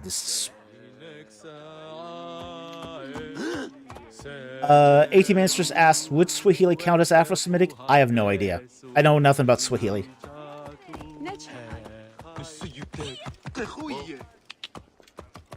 Moo! Cows.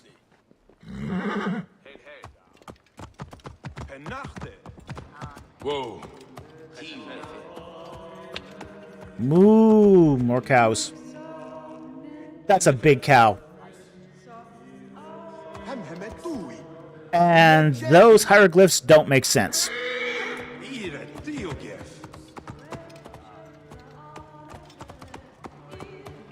Is that supposed to be the Apis bull? I don't know. If this is the Apis bull, there should be a pasture around here with a bull nearby. Okay, this is somebody's villas.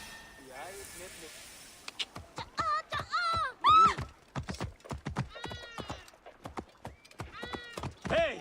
What are you doing? Whoa.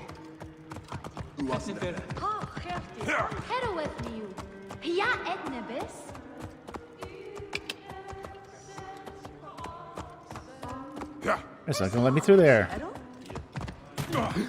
Ooh, ouch.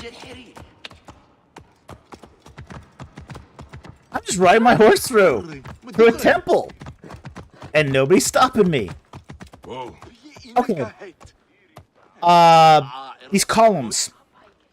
The columns are period, where they are isn't. Awaiting orders. There should be covering here from those columns to the side of the temple. You wouldn't have freestanding columns like this, not without some sort of roof. Whether that roof is just attached to the side wall as in a peristyle hall or is completely covered as in a hypostyle would depend, but this is not something you would normally find. Alright. Here is a example of a peristyle court. A nice one. Okay, this is a nice example of a peristyle court. You'll notice here that the pillars are against the wall, and there's a kind of a ceiling covering from the pillar to the wall, but it's open to the sky in the center. This would be a peristyle hall.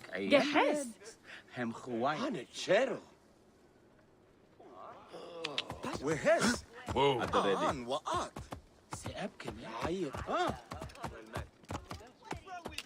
What's wrong with me? I don't know. Whoa. Smashing stuff. Something's wrong. Oh yeah, something's very wrong. I'm here. Hey! Hold on, you!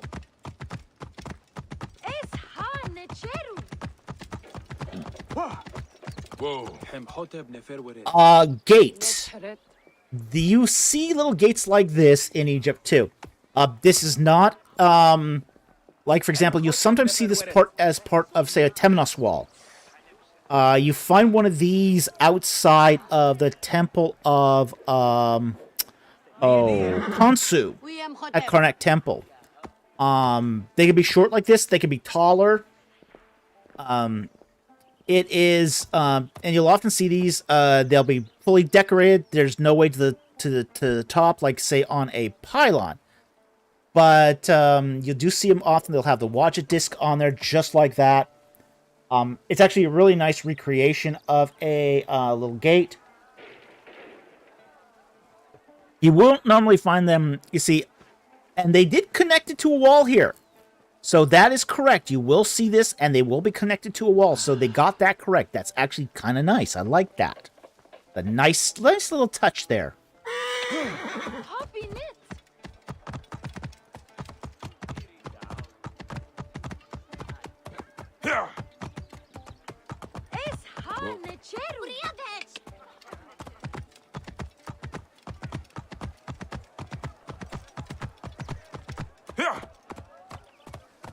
Oh. I didn't know you could take a horse downstairs like that. All right.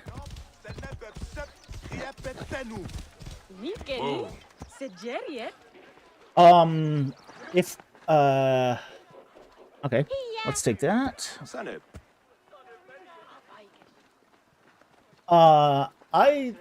If I want to learn Coptic, I don't know where I'd learn.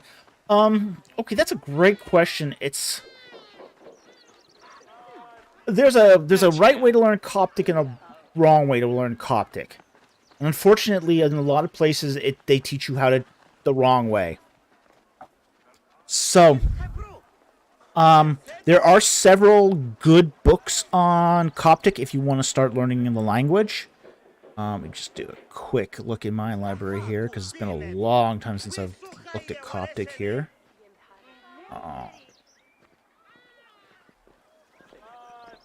Books. Move! Do it!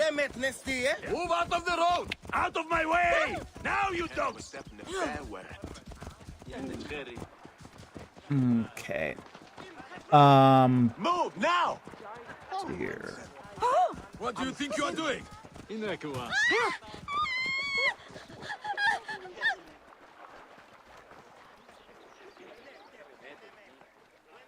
Yeah, Bentley Layton has a good book on called Coptic in 20 Lessons.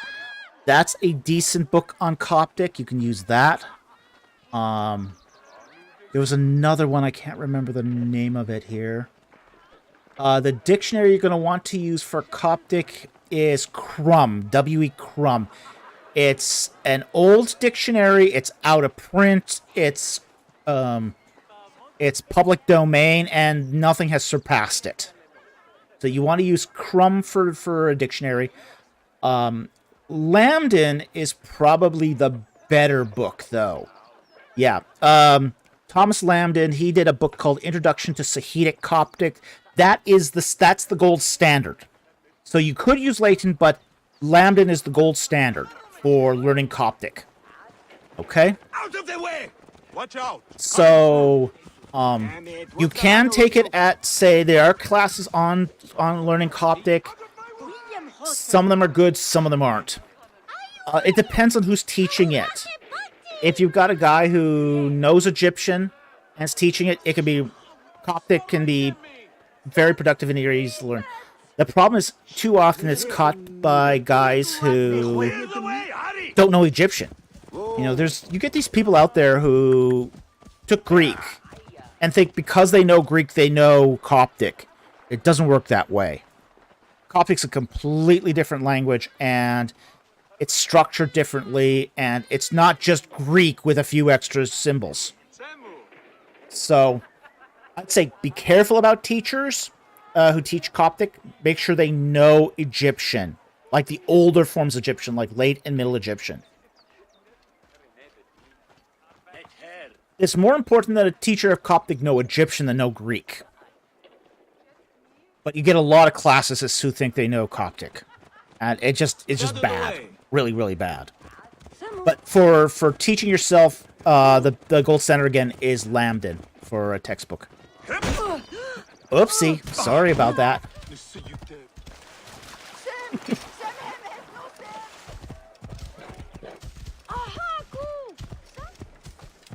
Hey, don't kill a peasant.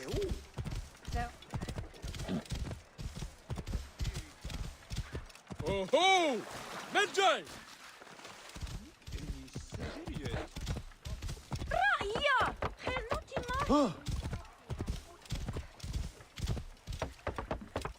Okay, what we got here? Little village. Whoa. Alright, this looks kind of temple-ish, but it's not a temple. What is it?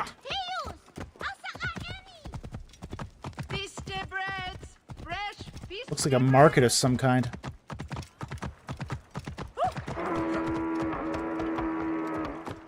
Warning, Falakis are near. Okay, let's get out of here. I don't want to deal with those guys. Whoa. Hmm?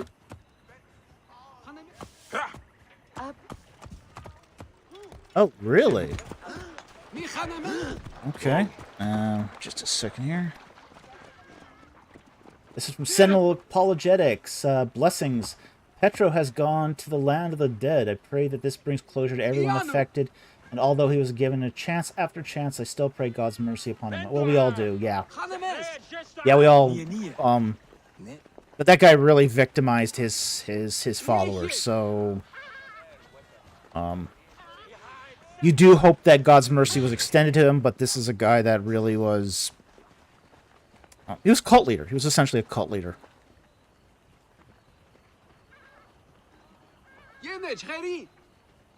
Okay, so back here to... oops.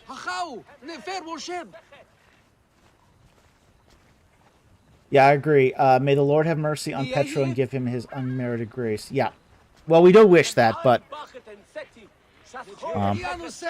if he decides to pay for his own sins, well, you know, there's that too. Alright. Whoa.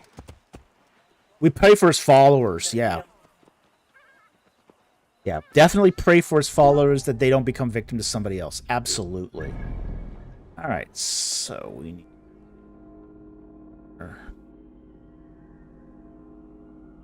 that's Memphis. We should be close to the north of the Nome.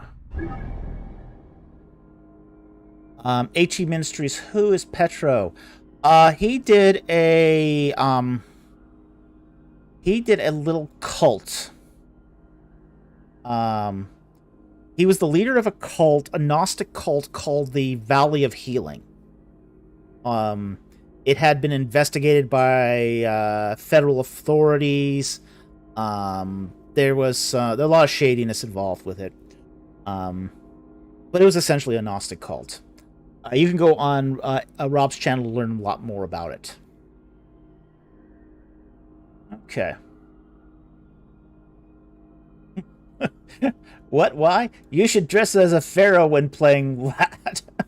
Yeah, I don't think anyone wants to see that.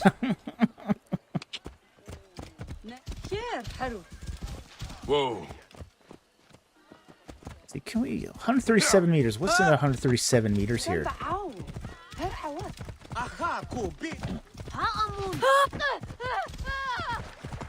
Whoa. Oh, we're starting to scare small children. This can't be good. No one how said it.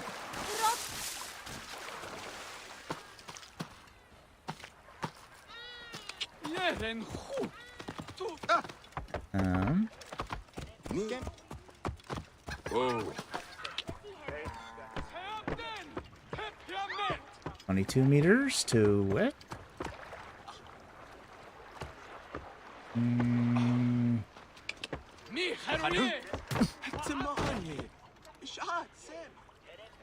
Oh, we have to go up there. Whoa.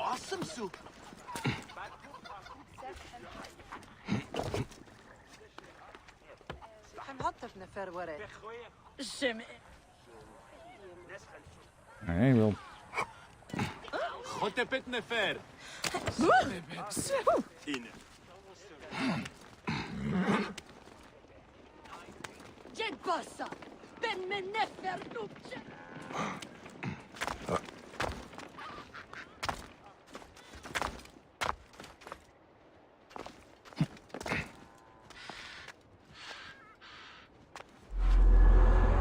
Okay, synced again.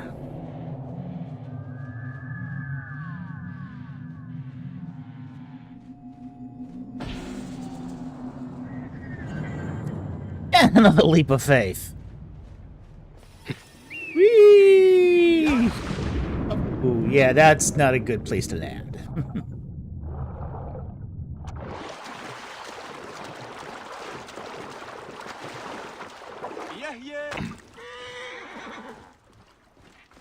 Yeah, stay away from my horse. So. Whoa. Cool.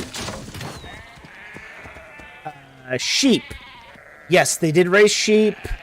Wasn't their favorites. They preferred cattle over sheep, but they did raise some.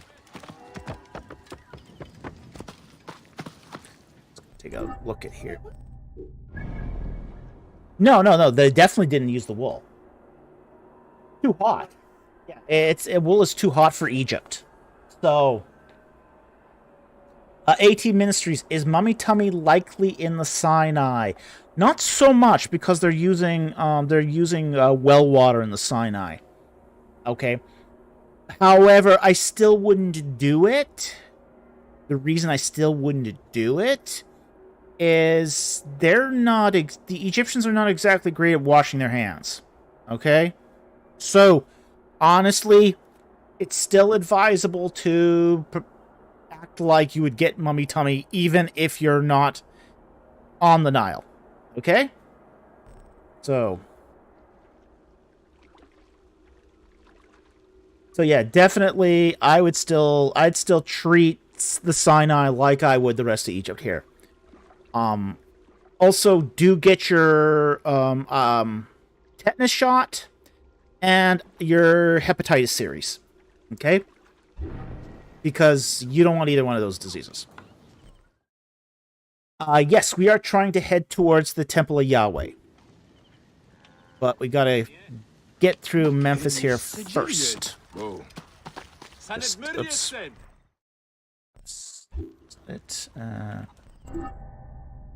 So we are trying to make our way to the Temple of Yahweh. Okay, we are in the right direction here, so that's good. So, and...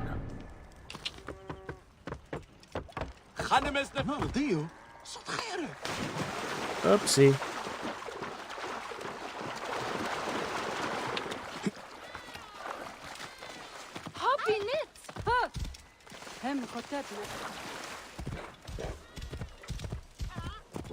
AT Ministries, I can get Hep C in Egypt.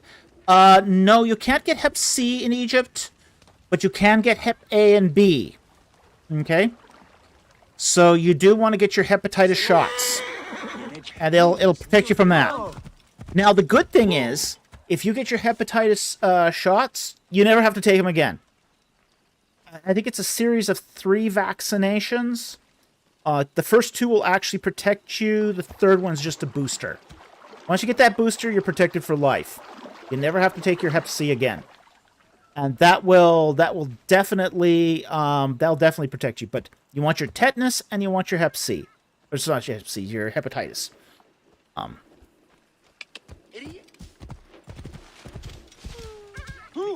Hep C should not be a problem in Egypt.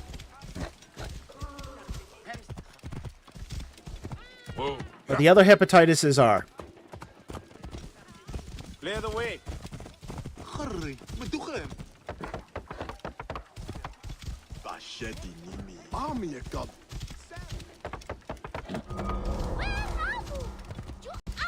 We're in Wabet.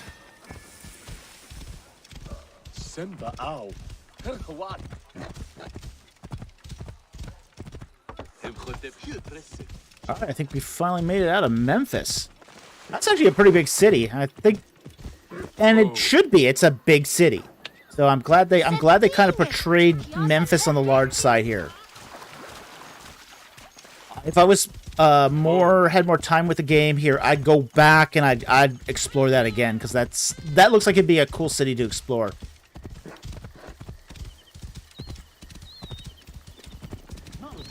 Let's see if we're in the right gnome here. Make sure we're in the right gnome. Okay, we're in the right gnome. Huh?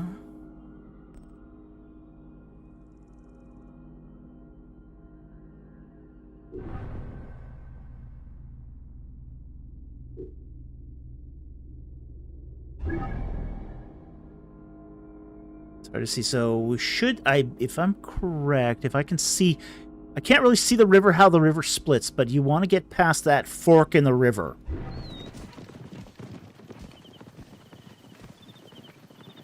What Y asks, was the Nile considered sacred the same way Hindus consider the Ganges sacred and perpetually holy and clean? No.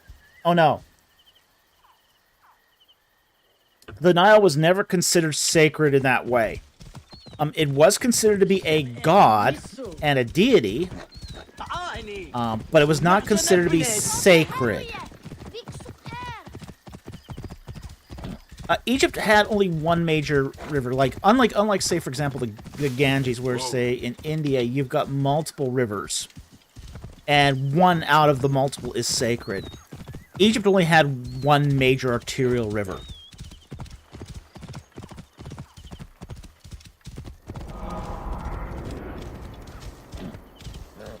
Per User, House of Osiris.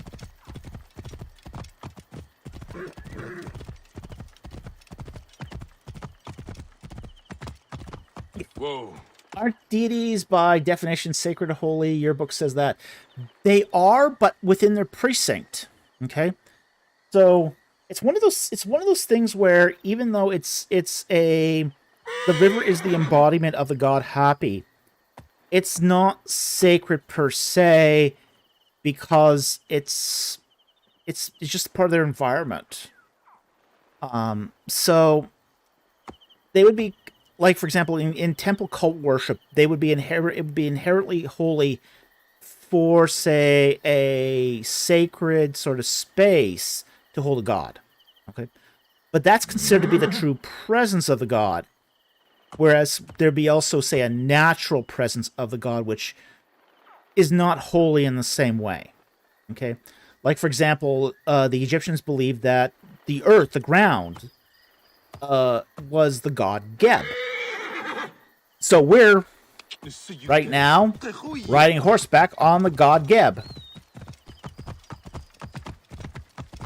But Geb was never worshipped. There was no temple to Geb. So while the god himself might have been sacred, the ground you're walking on has, say, is part of the natural environment. Halt! Stay there, you! Stay there, me. Okay, I'm going to cross this river and get away. Whoa. Yeah. Yeah, so Re is holy, but the sun isn't. Exactly.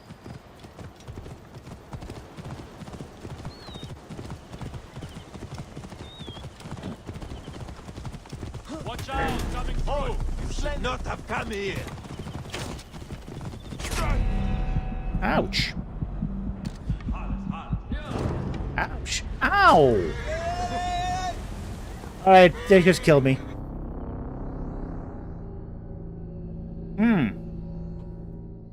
Kind of just rode through one of their camps, so... Oh, and they'd lost my horse. Okay.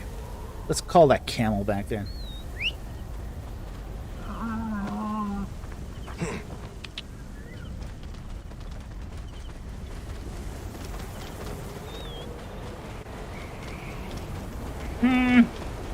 Might be.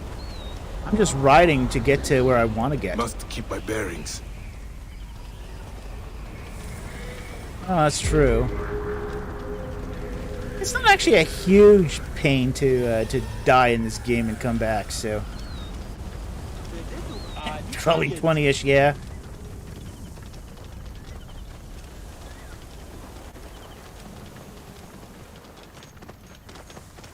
Clear the way! Hey, what's the meaning of this?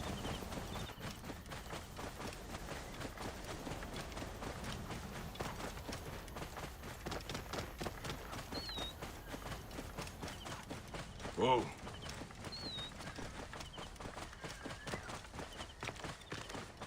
Sandstorm coming. Sandstorm coming.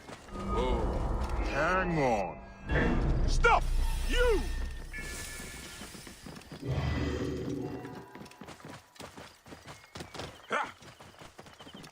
Whoa. Sorry, what? Oh, okay, there's a couple questions here. I'll take them. How prestigious was it to be a bronzesmith, blacksmith in ancient Egypt? It was part of the craftsman class. It was an important function. It was, yeah, it was. You had an important job, and it was a well-respected profession. But it's a profession within the classman strata. Okay, so it would be among the same strata as basically a decorator, a tomb cutter, a carpenter. So be in that same sort of tier. AT Ministers asks, Sandstorm, what darkened the land of Egypt during the plagues? Most likely it was a sandstorm that was combined with... Whoops.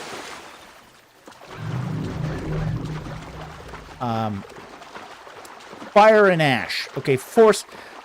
the Sahara still had lakes and grasslands, even as late as, say, the New Kingdom.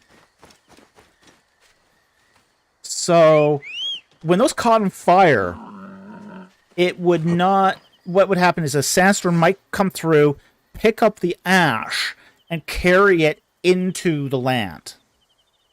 This would create a really, really dark sandstorm. One that would blow out the sun easily. Now, I have been in one sandstorm. And it just covers up everything. You know, you see the sand rolling towards you and houses disappear behind the sand. It is terrifying. It is absolutely one of the most terrifying things you can ever go through. It's just... And it'll strip the paint off of a car. I remember my driver just putting the pedal through to the metal just to get out of there, just so he didn't have the finish on his car ruined.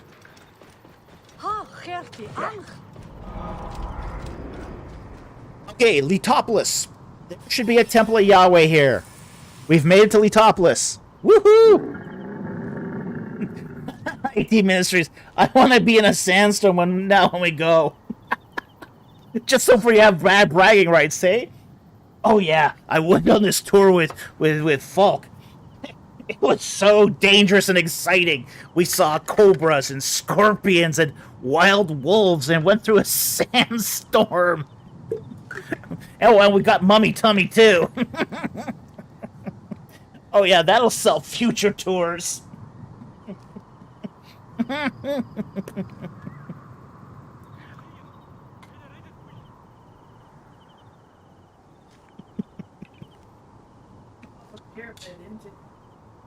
We jump off of pyramids and haystacks. Yeah, that too. By the way, climbing a pyramid in Egypt is a crime. Okay, we want to make sure you know that. You do get people on these tours sometimes that don't say follow the rules, and they will get kicked out of a site or escorted out. That happened to Randall Price. You know, that professor at... I was on a tour once with Randall Price from Liberty University. Now, he should know better. This guy should have known better. This guy, we were at the Bent Pyramid, and he had been to Egypt like 20, 30 years previously, and he climbed a pyramid. Back when it was still legal to do. Well, today it's not legal. So he got escorted from the Bent Pyramid site because the guards there were not happy with him climbing a pyramid. Ooh. So it's a crime to do that. Jacob Hafliger says, did the ancient Egyptians usually ride camels or horses? Neither. They usually rode chariots. Okay? And the chariots were hooked to horses. You don't find Egyptians riding bareback. And they certainly they didn't ride camels normally unless they were merchants. But the chariot was the transportation of choice of ancient Egypt. This is supposed to be the Temple of Horus. Now I want to take let's use Senu here. See if we can find. This is Heliopolis. There should be a Temple of Yehudia in here. Tel Yehudia. Let's see if we can find it. Huh? They may not have it here. Okay, that is definitely not it. It doesn't look like it.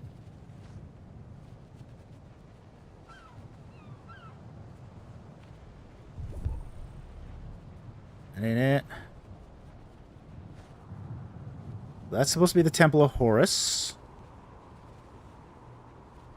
There should be Anna. There is a what's that over there? Yeah, there's a hill on the outside of Heliopolis that has the Temple of Yahweh. And I do not see it here. So they may just not have included the Temple of Yahweh. What's that, though? Some sort of ruins out here.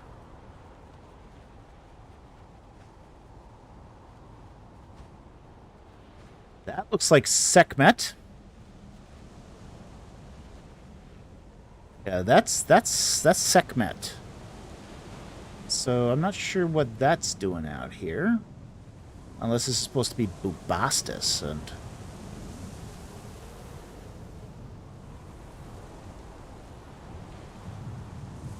Interesting.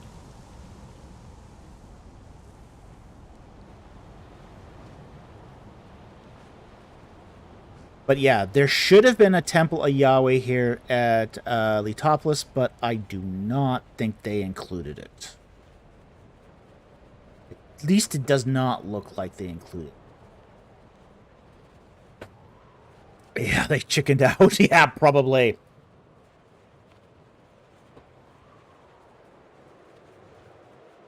Yeah, that's what I think. I think they probably chickened out here. Well, it might have been too controversial, and you really can't blame them for that. But yeah. It should be right in this area right around here. Right on the outskirts. That's where we should have... There should be the Temple of Yahweh. Alright, so let's get back to this. Whoa.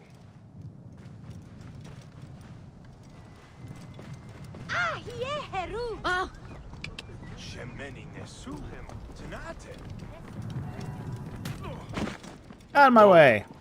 Temple of Horus. Yep, that's the bird. This is not... The Temple of Horus at Heliopolis is not a big temple. It's actually a fairly small Temple of Horus. The largest Temple of Horus I know about is the one at Edfu. And that one's massive. That one's really big. And that's probably the oldest cult of Horus in Egypt that was continuously running. So... Whoa. Well, look at this. They can't even keep their temple swept. I mean, look at the sand piling up here. Somebody is definitely not maintaining this temple. This is not period. That is a lot of sand to have backed up into your sort of ritual place here. Oh yeah, that's supposed to be swept daily. That's what the priests are there for. That's what half of what the priests do is maintenance of the temples. So, yeah, this is not period. stand up to their shoulders. Like, no. No, this is not something that somebody is derelict in their duty. Drinking too much beer and wine instead of cleaning out the temple. Yeah.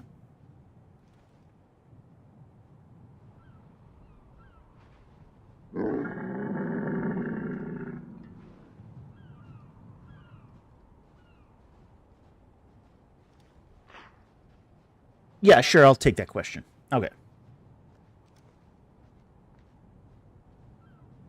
Let's see. Okay. So that's not it. 35. Okay. Why? I'm not familiar with ancient Egypt, and I'm not finding anything with searching Temple of Yahweh. Only the inscription is a result. Do you mind telling me a bit about? Yeah, sure, absolutely. It is a temple that was on the mound at Heliopolis, which is just on the northwest outskirts northeast outskirts of modern day Cairo. On the outskirts of Heliopolis. Okay, so at Heliopolis there was a temple of Yahweh. Now, this was first excavated by Petrie. The place is called by the locals Tel Yehudia, Tell of the Jew. And what we find at Tel Yehudia is a temple of Yahweh. It has lots of Semitic pottery.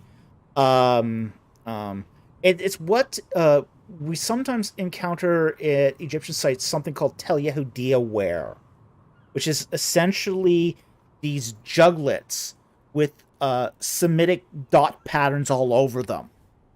It's definitely something that we find that Semitic inhabitants used to do. Okay? 18 Ministries. Is it possible place of where Mary and Joseph went to escape Herod? Yeah, absolutely. That temple was in operation until about 50 AD. So it is Tel Yehudia is a possible place where Mary and Joseph could have gone. It's one of 5 possible locations. It's actually one of the better locations it could have been. So, Tel Yehudia is the place that Tel Yehudia where was named after. And Jim Hoffmeyer actually wanted to re-excavate the Tel, do further excavations there, and it was just too politically hot. He was basically told, yeah, don't even bother, following through with your application on this one, because it won't get accepted.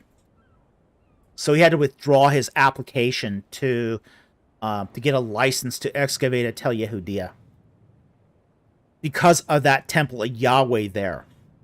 So it's not a terribly complicated temple. It's like just a bunch of walls with a few pillars and a Holy of Holies, and that's about it. I mean, it's a very simple temple, and it's a very simple footprint to that temple. But it is located on a mound. It's all located on its own tell, away from Heliopolis, but it is near the city.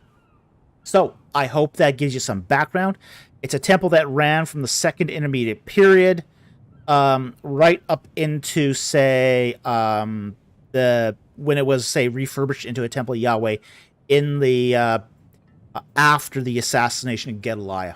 So a lot of Israelites came from Israel after the invasion of Nebuchadnezzar and settled at Tel Yehudia and continued their Yahweh worship there. Okay, so that's the historical background for this.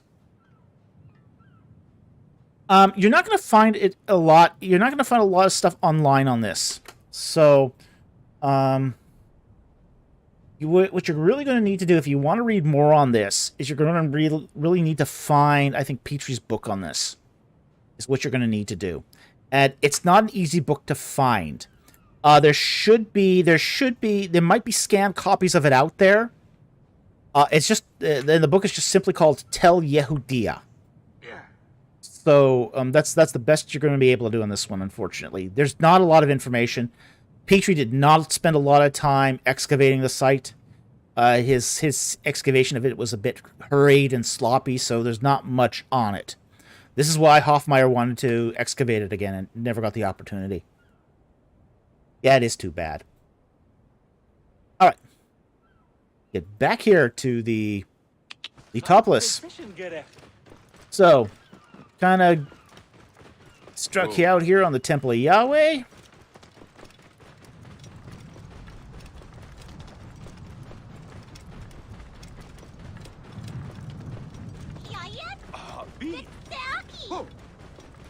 Welcome. Welcome to Heliopolis. Dream of the great Tahaka. A new life awaits you in the glorious... Alrighty. Whoa. I'm going to take a look here at our map. Yeah, so this is where the river forks. So this is where kind of where we expect things to be. That's... And let's see if we can cross the river here. Let's see if we can cross the river.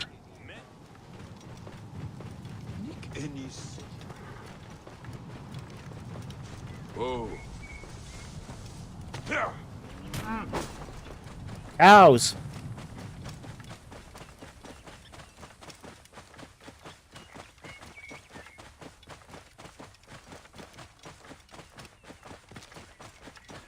Alright, this should be the Rosetta branch of the river. Now, river. And there's hippos! I don't want another hippo fight. Whoa. They're dangerous and mean.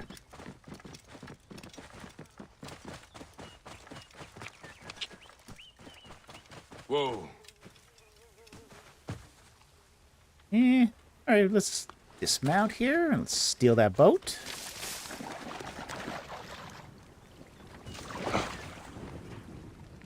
And let's cross the river.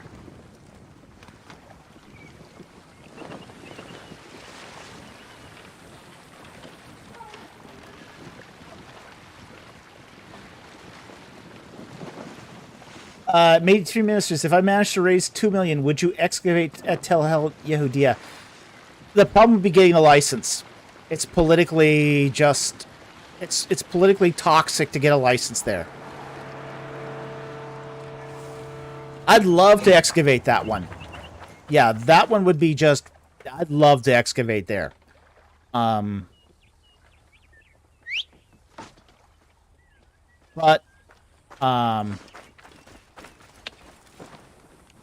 yeah, I'd love to excavate at Tel Yehudia. Ooh, okay, let's take a look here. This is a granary. Nicely done. Give me time to get loose! That's why it's 2 million. One for the bribe, the other for everything else. Yeah, that's what it would take, really. That's really what it would take, unfortunately. Lock the way! Give me time to get loose! Huh? If someone could raise that kind of money, yeah, that's the sort of money that would open doors. I hate to say it, but yeah, it's a society that still operates on graft and bribery. And yes, I've been hit up for bribes. I must not fail! And you know what? There's been times I've actually paid them too because hey, you know, it does get you access. Shield me, brothers! I must not fail! Alright, someone coming after me here? Looks like it. But yeah, this is a granary here. There's a door in the top and a door at the bottom. And the way these granaries work is you would take your grain and pour it in the top door. Okay, so you see that door at the top, you take your grain, you pour it into the top while keeping the bottom one shut. And then when it push on. Whoa. Oh, I would love to Distract the enemy! I will push on! That's it. What? Die! Nothing gets through. Shield me, brothers. I must not fail. You'll regret that. Shield me, Oh, it's brothers. smashed. I must Distract the Whoa! enemy! I will push on!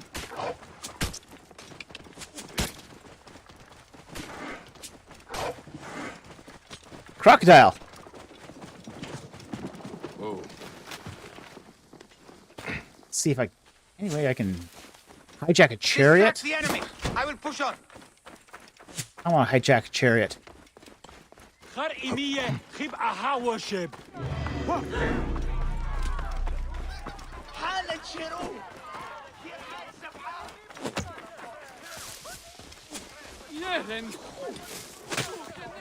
Whoa.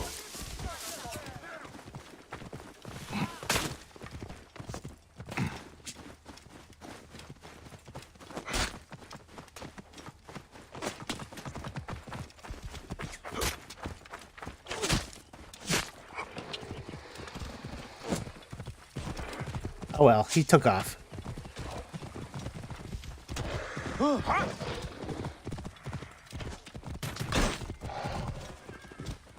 Keep back.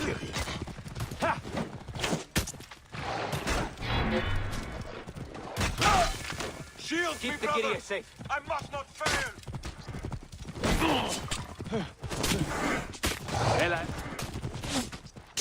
Die, corpse.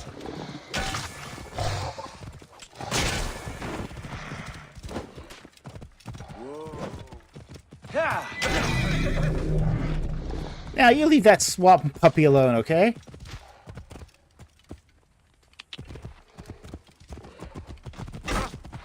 Hey!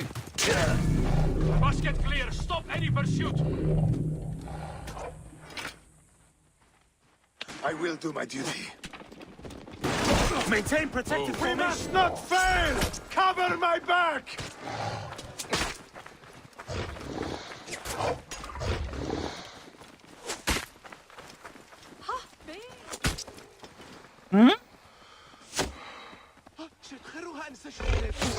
Just return to murder jousting, yes. Whoopsie. Hey, swamp puppy, leave me alone. There you go. Get past. Shield me, brothers. I must not fail. Whoa. Move. Do it. Clear the way! Down. Oh. Big sight. Smell for that matter. Distract the enemy! I will push on!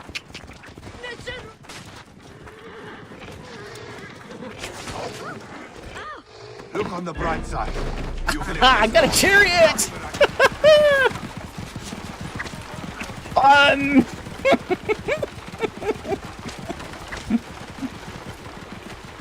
Out of my way! Cool!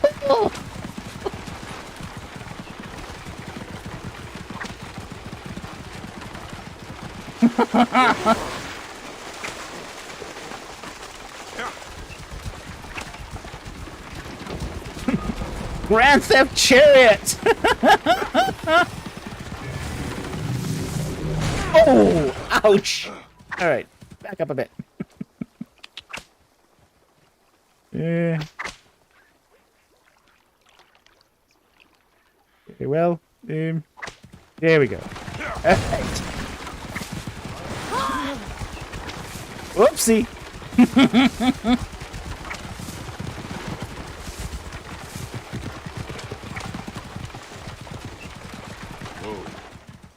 Hmm? And I get stuck between the trees, yeah.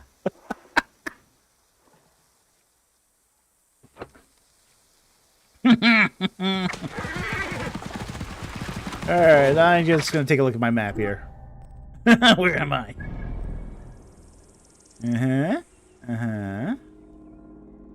Alright. Okay, let's try to cross the river again. Can we cross this river? Let's find out.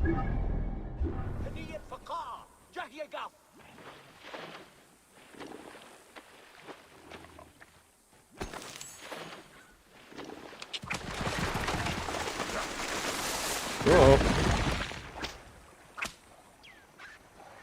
Keep running into trees. Come on, back up, guys.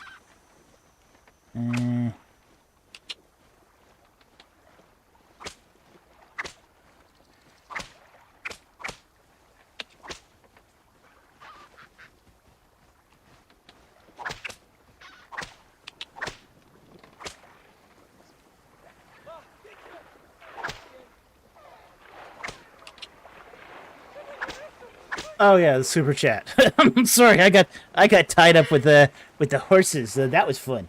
Okay. All right, Justinar.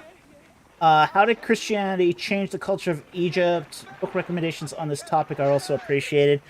In the northern portions, in Lower Egypt, essentially, Christianity became the sort of the culture of Egypt, the standard culture of Egypt. I think I'm kind of...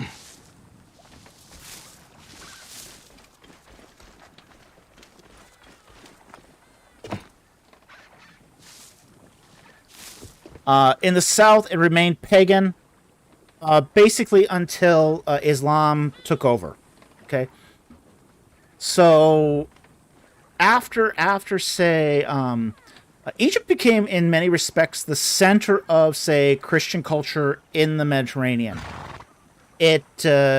Alexandria particularly. Alexandria is where the catechetical school was established. Pontanus's catechetical school, and it was from there that many of the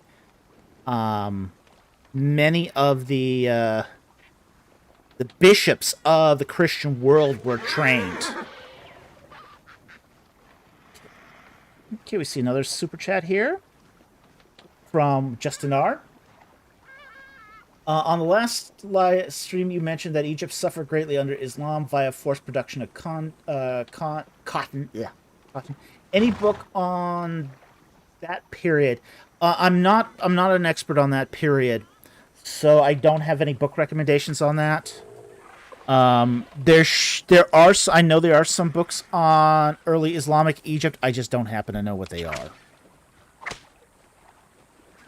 All right, I think they... Oh, wait, there we go. Okay, we got over free.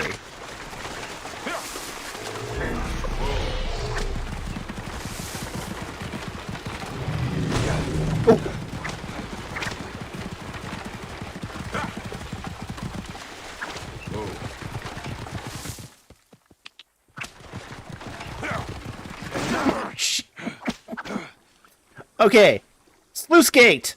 Period. Crashing into him, not so much.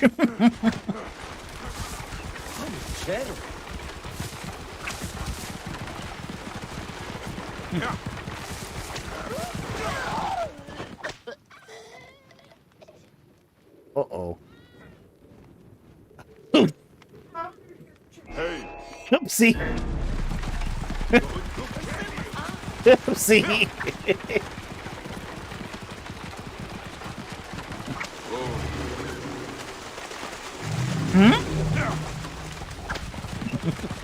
Is there a reason I don't like roads?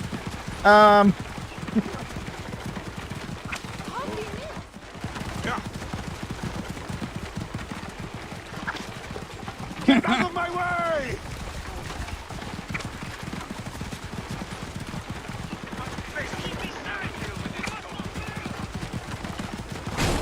Ouch.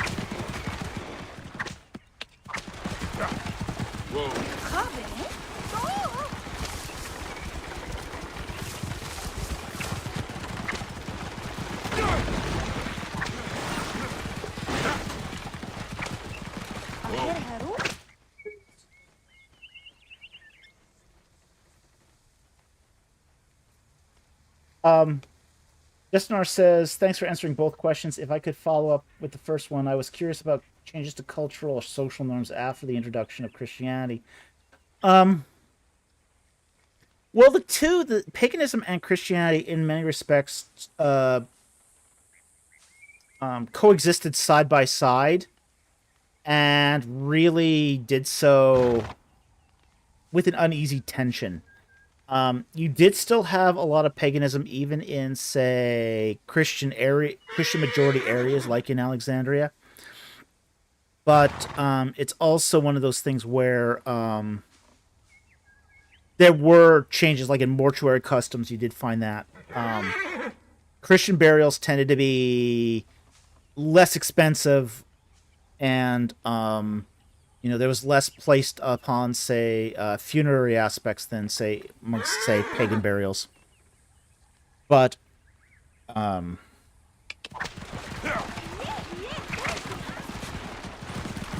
right, we're gonna hijack that boat and cross the river.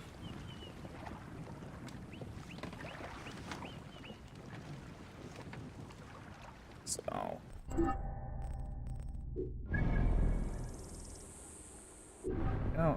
straight across, it looks like.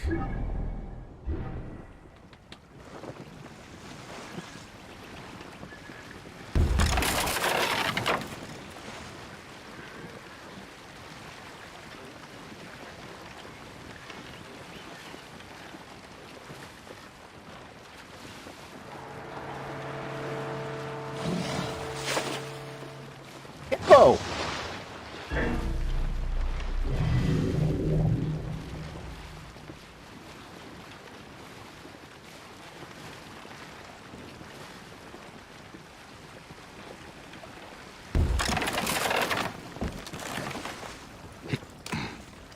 All right, we have crossed the river. And next one. From Brandon, the entertainer, for $5 Canadian. Question, can we definitely state Ramses II is the Exodus pharaoh? Yes. Yes, we can definitely state that. There's really no serious doubt about it. If there was an Exodus at all, Ramses II had to be king of the Exodus. All right. How do we know this? Okay. First of all, our oldest reference to the Israelites is the Merneptah Stela. That's in 1217 BC. That is the that is just like about 5 years after the conquest, when Israel is still a migratory group. That happens to be under the reign of Merneptah, which is the successor, the immediate successor to Ramses II. Second, everyone agrees that the Israelites lived at Horus. Okay, everyone agrees about this. Anyone who thinks that whether it's your early date or late date doesn't matter. Everyone agrees on this. Okay. The city of Horus, was abandoned in the 19th dynasty, mid-19th dynasty, we should say. So Horus was occupied into the reign of Horemheb, and as a result was also occupied into early Dynasty 19, which is the reigns of Ramses I and Seti I. Now, the thing with Dynasty 19 is 3/4 of Dynasty 19 is ruled by one dude, and that's Ramses II. So when we say that Horus is abandoned in mid-Dynasty 19, that's really only one person. Only one person reigns through entirely mid-Dynasty 19, which is Ramses II. He reigns 66 years. So that's for a dynasty like Dynasty 19, which is only about 90 years long. Like, as I said, 3/4 of it is like one guy. So, it had to have been during the reign of Ramses II.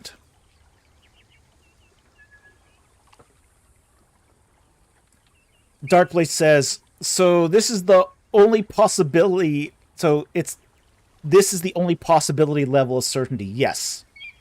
It's that kind of certainty, where we don't have any other options. So, it's just like, okay. Given that what we know, given that also that the Israelites built the city of Ramses, I mean, they didn't just live there, they built it.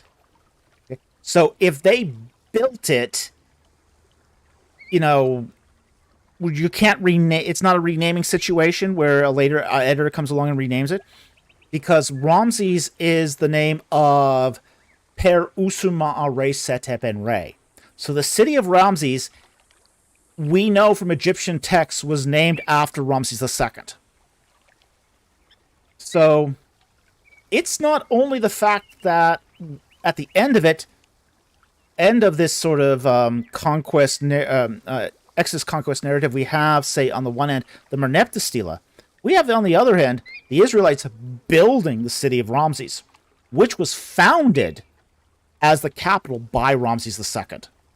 So there's really no doubt here, if we take the Exodus seriously at all, who the Exodus king was. Okay. Cooley27 says, it's definitely very bizarre that the back half of Ramses' second reigns has so few attestations. Yeah, it is. Unless I'm wrong, it seems that no one really knows what was going on then, either uneventful or kept quiet. It could have been either. After the 25th year of Ramses II's reign, which also happens to coincide with the death of one vizier and his firstborn son, we got very few records. Very, very few records. We have a couple of letters passed to the Hittites. We have, and a diplomatic correspondence, you're not going to get anything, say, compromised information. And then just a few temple dedications, and that's really about all we got from, say, the last half of his reign. So, yeah, it is pretty strange. I'll give you that one. Okay.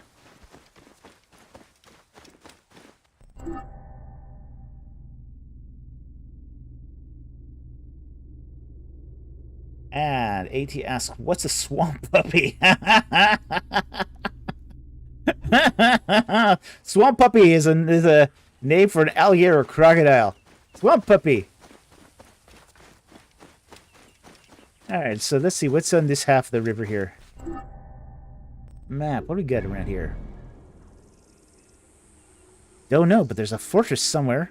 Okay, so we're in the middle of the island here somewhere, so we want to get to the other half there, but let's just take a look at this. Let's see what's here. What do we got here? This looks interesting.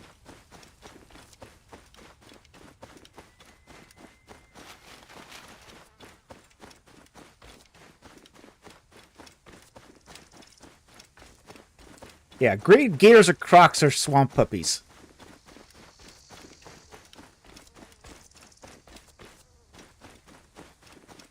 That ruins of some kind? Wait a minute. Uh-oh.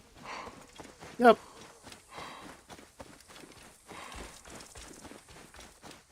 Yeah, we're not gonna get to look this up, so I'm not sure where we are here. Hey, hold on. Whoa, hold on. Nope. Time to die. No way you can run. I'll find you. Mine now. Alright, I'll take that boat again. I didn't quite get where I wanted to with that boat. So let's go back to the boat and...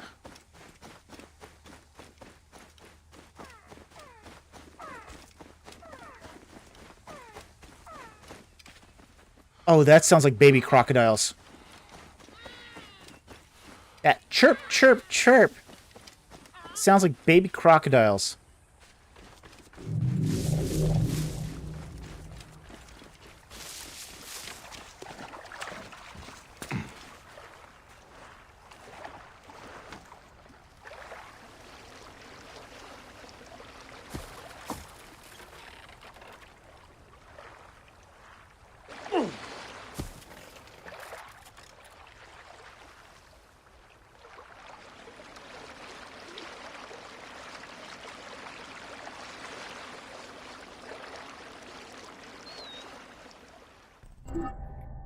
Up here. I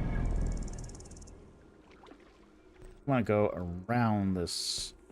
Is better. Go to the other side there. So we're gonna take the south route around. So, okay, this is south.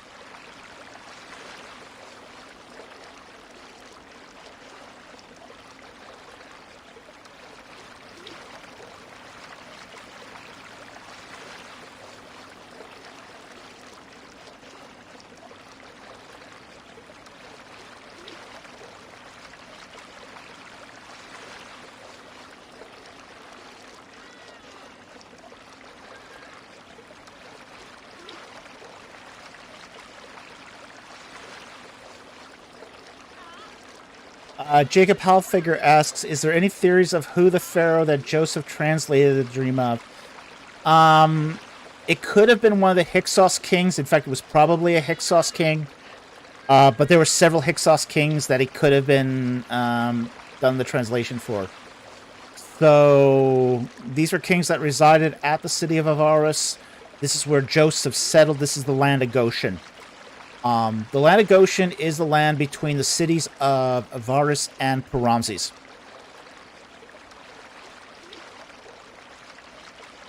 Garbage in the river. Yep, that's period.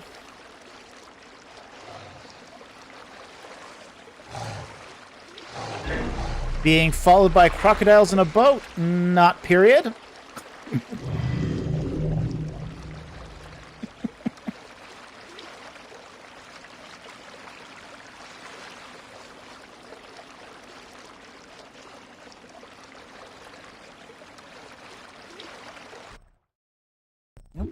And map here. Okay, we've almost made it to the. Yeah, crocodiles don't generally attack boats. They're ambush predators. Oh. Follow it. Oh. They only go in boats. Yeah, I guess they could.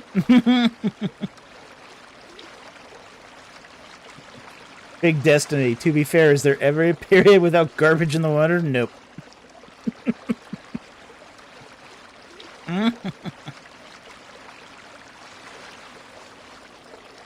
AT Ministries, where are we going, by the way? I'm just going along for the ride. We're trying to cross the other side of the river. Because the better cities in Egypt are on the eastern bank of the river, not the west. So,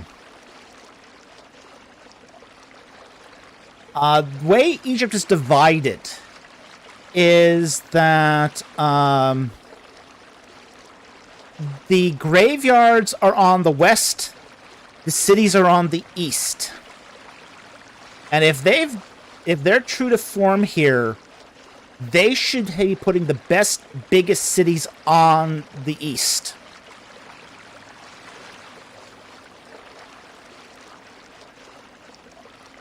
So while we sort of, when we went to Memphis here, it was kind of on the, on the western side.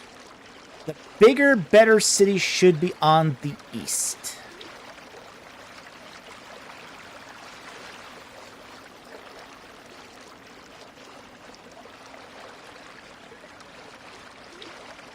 Jack Ray, has the Nile ever been on fire like the Rouge River in Detroit in 1969? No. No, not that we know of.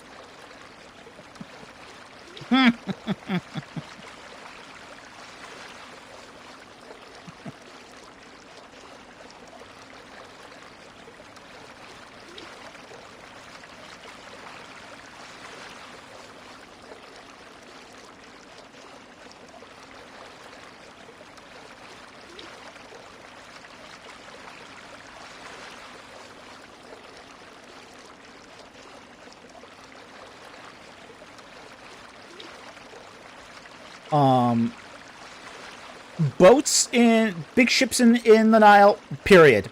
Definitely. There was a lot of boat traffic in Egypt. It was a river culture. Almost everything was supplied by boat. How deep is it? It's actually a really good question. It's not the deepest river. There are portions of it that are deep. But it's only, I would say, about most 40 feet deep. It's not a very deep river. It's a wide river. It's a wide, slow-moving river.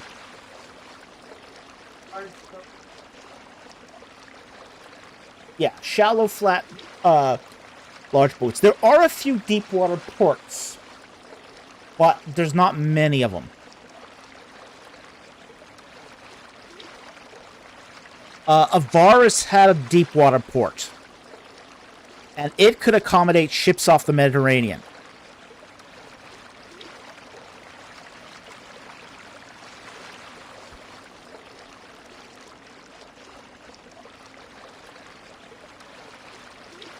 AT Ministers asks, were the inundations fast-moving? They could be. There were times when they were fast-moving. When the inundation came, it could sweep trees down the Nile, all that stuff.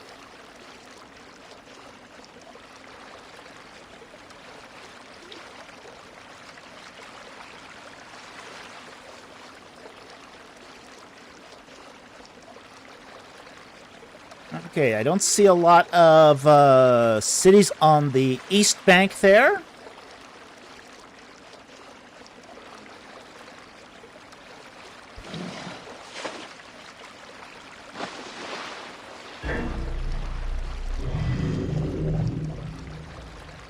Did we just enter a new gnome? Let's just see here. Look at our map. Okay, we are now going down either the Damietta or the Pelusiac branch.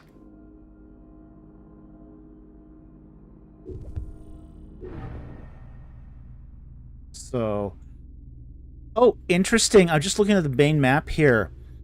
They don't have the Pelusiac branch. Oh, fascinating. No Pelusiac branch, which kind of makes sense at this point in time. It makes sense at this point in time that they wouldn't have the Pelusiac branch. Very, very interesting. Period accurate that the Pelusiac branch by this point would have dried up. With that said, though, let's make sure we're not going down the Pelusiac branch. If I go back here a bit. Alright, so we probably should go between the Kokem gnome and the Imkent gnome.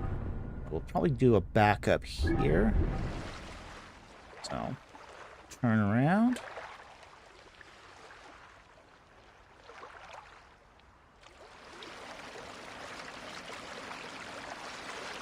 Uh-oh, hippo.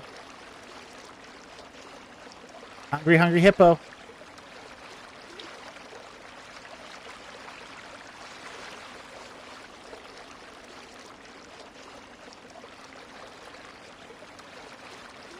AT Ministry, so the Yam Suf dried up? Oh, yeah. Yeah, by this point in Ptolemaic Egypt, the Yam Suf had been dried up for about 400 years.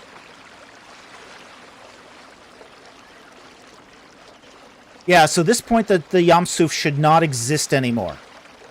Piramses is no longer an active city. It's been the river's dried up to the Piramses, so Piramses was abandoned. Even Tanis at this point is no longer a big city anymore.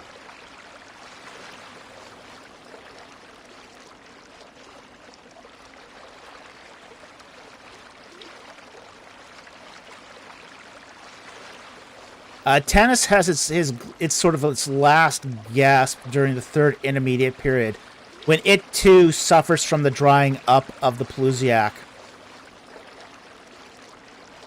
So yeah, so no Horus. Horus is no an extant city. Ramses is no longer an extant city at this time. And neither is Tanis.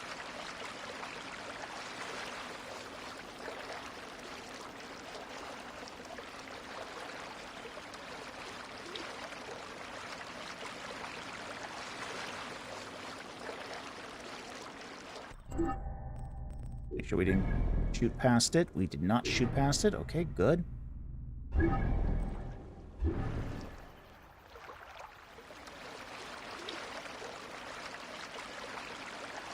AT Ministers asks, what caused the Pelusiac to dry up? Sedimentation. Essentially, every year the Nile deposited huge amounts of sediment down the river. And what happened was that the way the terrain around the Pelusiac branch was sort of formed, you had these what's called gezeras, these hills that were left by the sedimentation.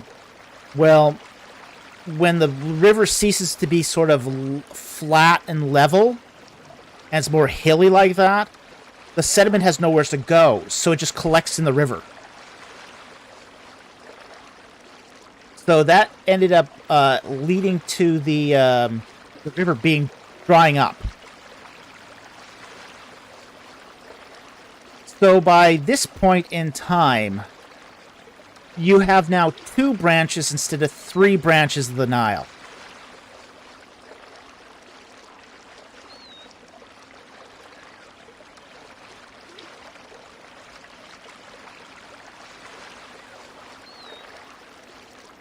So we are going down, I believe at this point, the Damietta branch.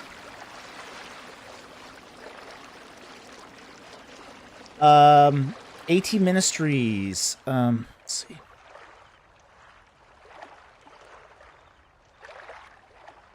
Asks, sponsoring Mama's Question, recent Abyssinia? Do you know which one that is, hon?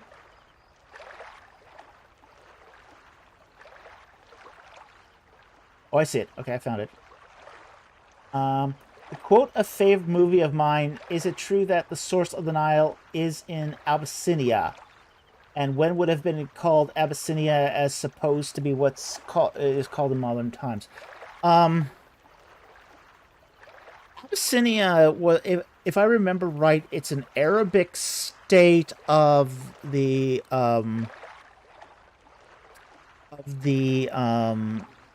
9th century AD. I'm not an expert on Abyssinia. Okay, I really know almost nothing about it. I don't even know where it was really supposed to be physically located.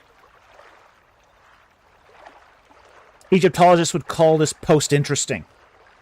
Because it's happened so late after the era that, you know, we're just... but the source of the Nile is actually still hotly debated. There's still some questions as to where the source of the Nile actually is, because it changes. The Nile is made up of 2 rivers. Is this, wasn't it modern-day Ethiopia? It could have been, I don't know. Yeah, it's after my sort of time of interest. Post-interesting. But the Nile comes from 2 river sources called the White Nile and the Blue Nile that merge to form the one river. One of the sources is in Ethiopia. The other is much, much deeper into Africa.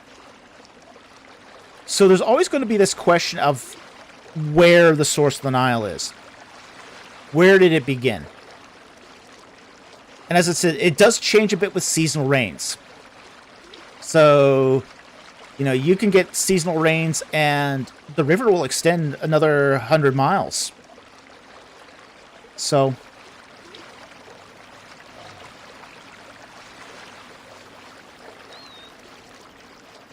okay.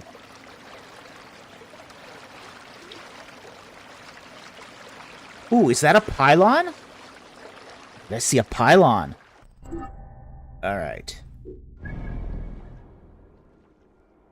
If that's a pylon, we're gonna go right for that. Because pylons are interesting stuff. Most interesting shade. Yep. Oops. That looks like a pylon. Icy civilization. Row, Gelfling, row! Row!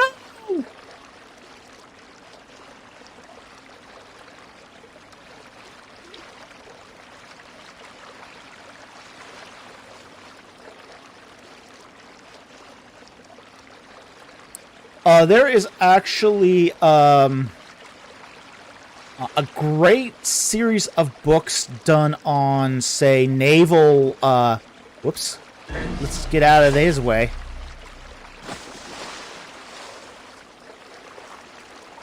On naval terminology and titles in Egypt by Dilwyn Jones. A very good series of books. And that hippo really wants a piece of me. Yeah, hippos are ambush predators too. They're not really predators, but they are ambush animals.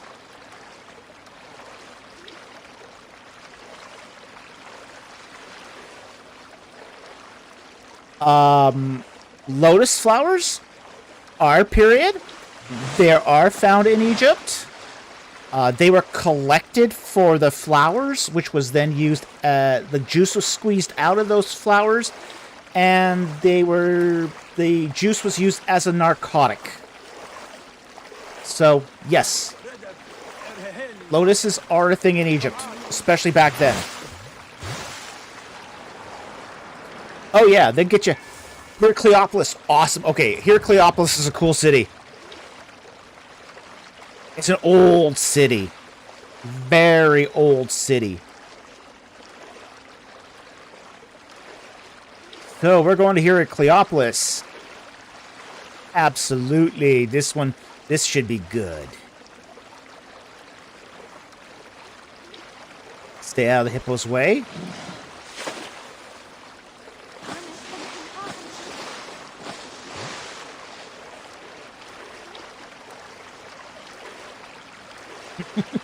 Darkblade, rumor has it Mr. Empty Conjecture will pick lotus flowers on the tour. That's if you can find a lotus today in Egypt.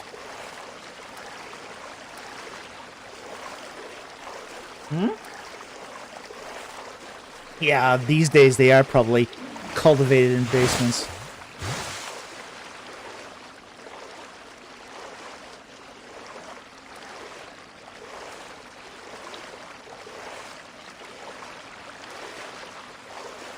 Yeah, that's definitely a pylon.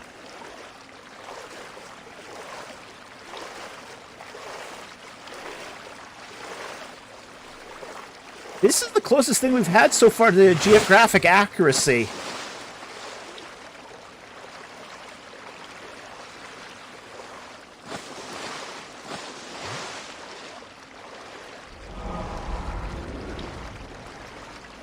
Heraklion. Alright, we'll get off here. I think we've had enough boat for a while.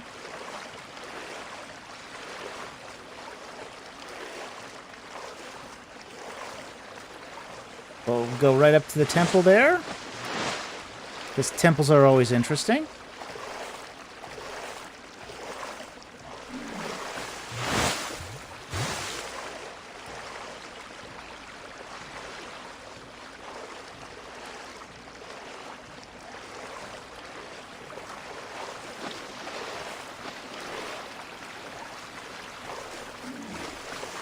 Alright, let's find a place to port here, and then we'll get off. It looks like there's a port right there, so we will just a little key.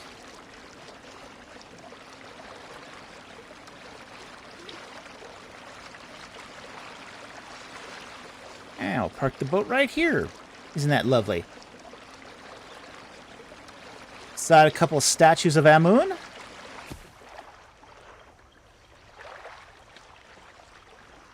Okay, and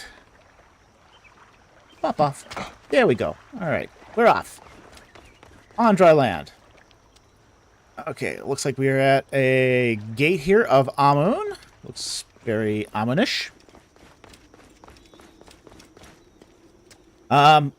Okay, we got here a couple of obelisks. Let's talk briefly about obelisks, because obelisks are cool. Okay? They are, in a sense, a kind of solar device. So, you're supposed to get the sense of what time of day it is using these obelisks. So the sun would come down and cast a shadow on the temple that would sort of tell you what time of day is. Now, all these obelisks are a single piece of stone.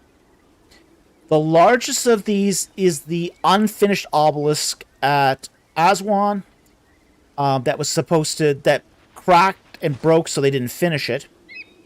But if they had finished it, it would have weighed 1,200 tons. 1,200 tons. And the biggest ones that we see, for example, that are still standing, like the ones at Karnak, they're not light. They're in that 500 to 700 ton category. And these would be shipped on boats. This is the power of displacement at work. So they would carve them out in situ at the site, load them on boats, and then ship them to where they needed to go. So, yeah, they were kind of an ancient clock. They didn't really always... I mean, it was one of those things where they didn't mark the ground, but you could just tell very, very roughly what time it was.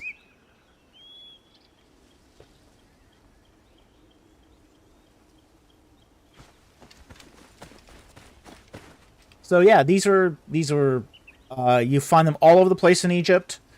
There's about 30 that are still extant. Interestingly enough, a lot of the obelisks of ancient Egypt are no longer in Egypt. They have been transported as sort of the prizes of war. You find one right across the Louvre. If you go to the Louvre today in Paris, there is a obelisk of Ramses II there, that you can actually go and I took photographs of it. It's in the middle of a freeway, so you can't even get close to it. But there's also a couple at the Vatican. The Vatican has a few. So, yes, hieroglyphs were standard on obelisks. Most obelisks had hieroglyphs of some kind. So, absolutely, hieroglyphs were standard on obelisks. Okay.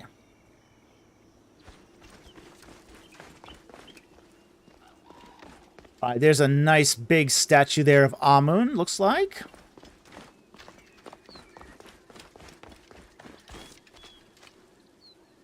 That is the cartouche of Horemheb.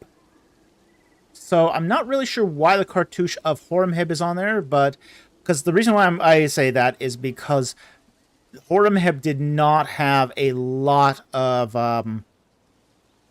monuments. He only reigned 10 years, so you wouldn't find his cartouche. It'd be a very rare cartouche to find most of the time. And he is at the end of Dynasty 18. Now, the seated ladies there, hard to say exactly which lady this is, because by this time the iconography of several female gods merged. This could either be Hathor or it could be Isis. I'm not sure which one is being shown here, because once you get to this. You'll notice that she's wearing the Hathor crown, which is the cow's horns with the solar disc. That's the Hathor crown. And there's actually a crown. The base of the crown is actually a set of Uraeus cobras. Cobras that go all the way around her head. So this is the Hathor crown. But it was also later worn by Isis. So it could be either one. And seeing that this is a Ptolemaic period temple... It more likely would be Isis than Hathor at this point. Although there's still Hathor worship at this time.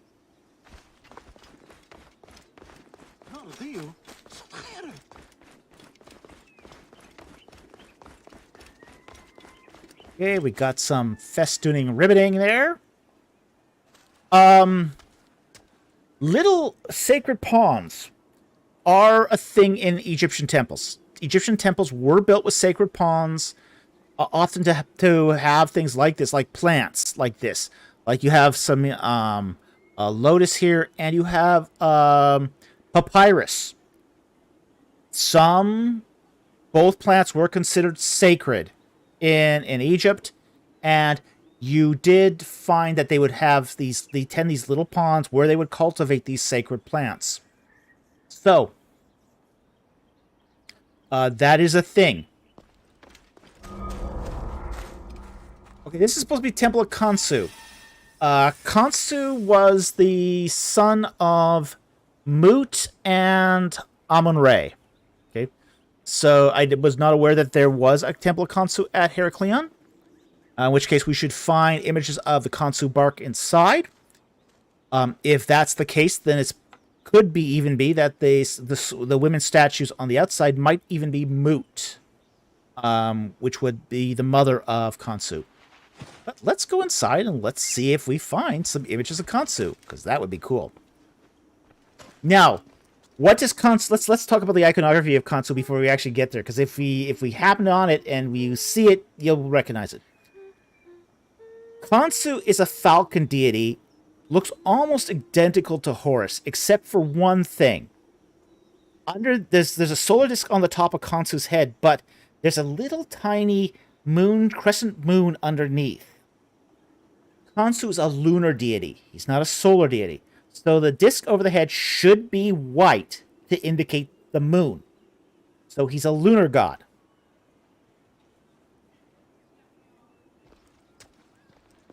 So this is supposed to be the Temple of Khonsu. Alrighty. That's a naos. This is where the god goes to sleep at night. Should not be the center of the temple here. This is not Khonsu. Definitely not Khonsu. That almost looks like Bastet. Doesn't even look like Sekhmet. It could be Sekhmet, but definitely this should not be in the Temple of Khonsu. Smash. Not period, smash. Plinth. Okay. This plinth. I'm glad they included this, because we're going to talk about the plinth here. And that's a good shot of the plinth right there. Excellent. Okay. This plinth... Yeah, false god, get out, cat girl. Exactly. My thoughts exactly. Get out, cat girl. Okay. The plinth is where they would put the sacred bark.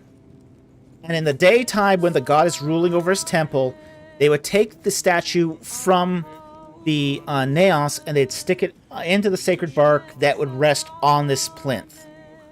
So this plinth was used during the day. This should not be empty during the day. There should be a sacred bark on there or a shrine of some kind, and the god should be inside of that. So this is definitely not right. The naos looks good. The naos looks really nice. I like the way the naos looks. But that naos, the god is in the wrong place at this time of day. And this should not be an imposter cat goddess. Not in this temple. Unless there's more of it on the back here that they're hiding on us. Nope, that's it. A temple of Khonsu without Khonsu. Where's Khonsu? There's no Khonsu in this temple. Temple of Khonsu with no Khonsu. How sad. I want to cry now. They made Dr. Falk cry. Don't you think that's sad? Khonsu doesn't even get his own temple. It's a temple with the wrong god period? No, it's not. Most temple goers know their god. No, I don't think the priesthood was stood for this either. Ooh, okay. Now I'm stealing documents from the temple. I'm sure that would have gone over real well too.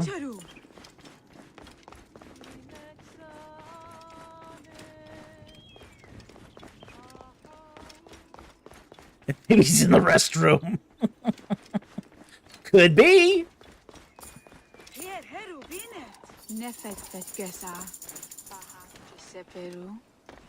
She's shaking a sistrum, which is a rattle. These are period. These have often been used by priests and priestesses She's not dressed like a priestess, though. She's dressed like a bum. She's naked, too.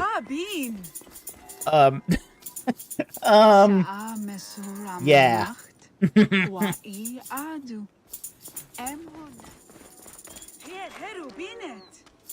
Yeah, dressing like that would not be permitted within the temple. Okay, yeah, that's not a thing that would be allowed. The Sistrum's accurate, though. Again, that's a image of Amun-Re. This is supposed to be a temple of Khonsu, and I have yet to see a single image of the Khonsu at the temple of Khonsu here. Anything on the outside here other than that? Nope. More idols of Colossi of Amun-Re.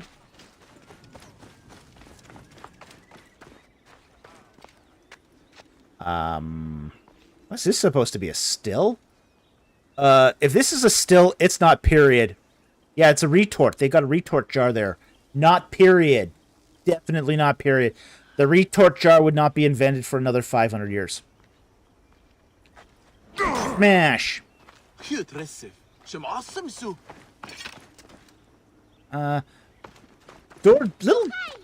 hidden doors in temples are period. There are little nooks and crannies in temples where people would like go in and out of.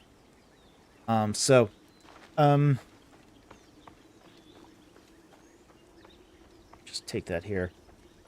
AT Ministries. I don't know what qualifies as interactable, but we do dialogue with them in cutscenes. Like competing cults. You do see competing cults, but in Egypt. But even in competing cults, you know, the central temple belonged to the central god. That was considered his domain.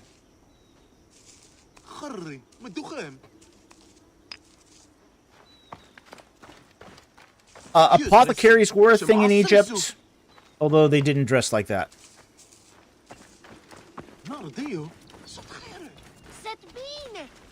More goats. Stoves. Kilns. Period accurate. Kilns were roughly shaped like this. This is accurate for a kiln in Egypt. They were used to bake bread, to fire ceramics, all sorts of things. Totally accurate. Yeah. Perfectly reasonable.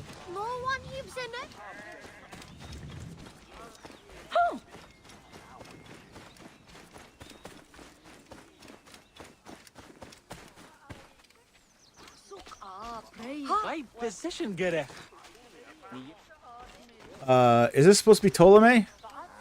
Holding a god, head of a god? I don't know. Little shrines, however, were something that we do find in Egypt, though you would normally not find the king quite like this. I'm not sure exactly what this is supposed to be.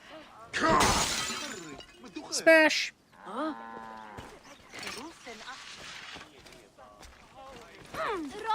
Out of my way! Out of my way!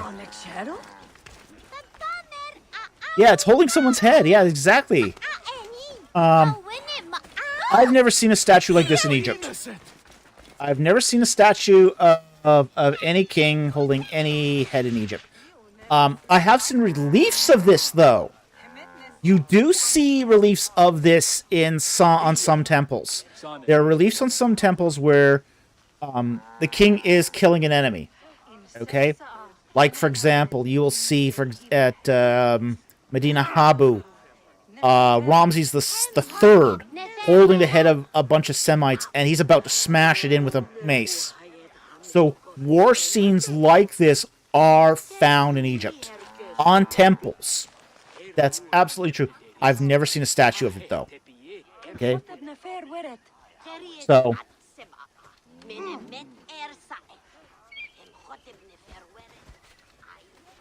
but you generally see this on the outer walls of temples. This is where you normally see it, not on statues. Like, for example, this wall here, not decorated, but if it was on a temple, you would normally find a combat scene of the King's Triumph on there. And sometimes these are pretty gruesome. Like, for example, at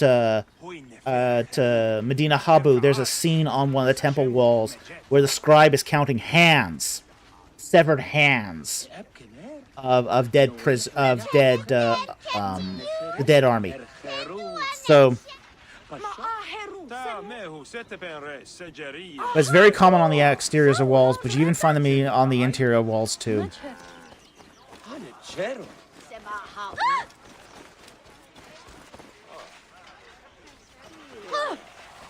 More chickens.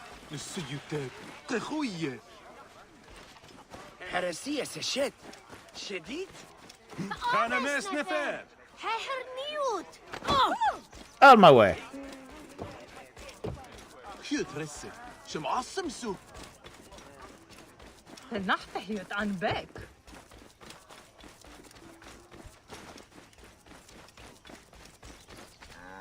Okay, I think... Anything else interesting here in Heraklion? I don't know, but the temple was interesting even though it had nothing to do with Kansu. Give us some soup, random civilian. I'd like some good soup. Soup would be nice. Now I'm making hungry for soup. Potato soup. Oh yeah. I could definitely use some potato soup right now. Irish potato soup, though. Alright, what do we... Homa Nihai. Egyptian name? This area is off limits. Off limits, huh? Oh, I'm dead, huh?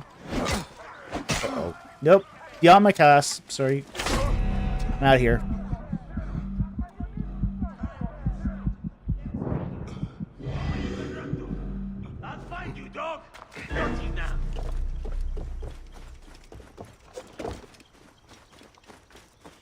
Dye vats are a thing in ancient Egypt. We don't find a lot of them, but we know they existed. So, yeah, we accidentally stumbled across some dye vats here. Whoop. Uh-oh. I died. Here I am, getting distracted by material culture again.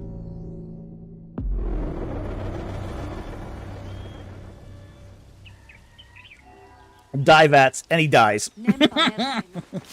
Yep. Alright. One of the things about dye vats that's very interesting. Okay, that we should actually talk about because it is so common in the ancient Near East. Dye vats are almost always found at the edge of rivers. We do find, especially in Greek cities, a number of these dye vats. Probably the most famous of these are the dye vats of that were used to make the famous purple dye of the Murex snail. Okay, very famous. Yeah, that's labor-intensive, horribly labor-intensive work. But one of the things about those dye vats is oftentimes to enrich the color, you had to have them the dye exposed to the sun. So these are photosensitive dyes. So you often see them here on the edges of rivers where they're open to the sun. They can enrich their color, and then the cloth is dyed, washed in the river, and the expended dye is just dumped in the river. Okay? So, it's very, very common to see dye vats like these at the edges of rivers. Oh yeah, well it could... I mean, most dyes are actually not toxic. So while it technically could have polluted the water if it was in large enough quantities, in practice it didn't. At least not significantly.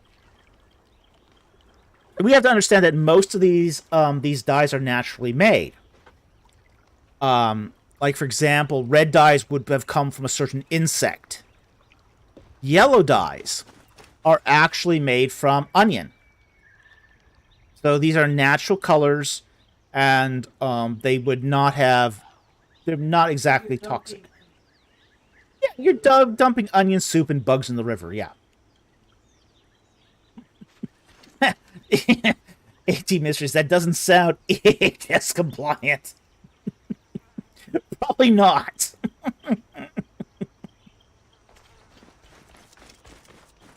But yeah, I'm actually kind of... It's actually kind of interesting to see them a full dye operation here, because this is really what it would have looked like, and it's fascinating that they did it like this.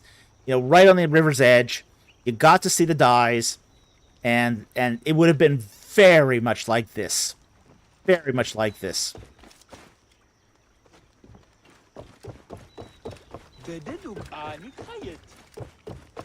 And it's not something that we have yet seen in the game. So I like the fact, too, that they're diversifying the industries to various different parts of Egypt. That actually adds some complexity to the game that I think is very interesting. Oh yeah, the sun makes the color richer. A lot of these dyes are actually photosensitive. It's like, for example, the dye from the murex shells, from the murex snails. You know, when they extract it, it's blue. It's kind of a bluish color, and it changes its tone with the addition of the sun. So absolutely, that's part of the industrial process.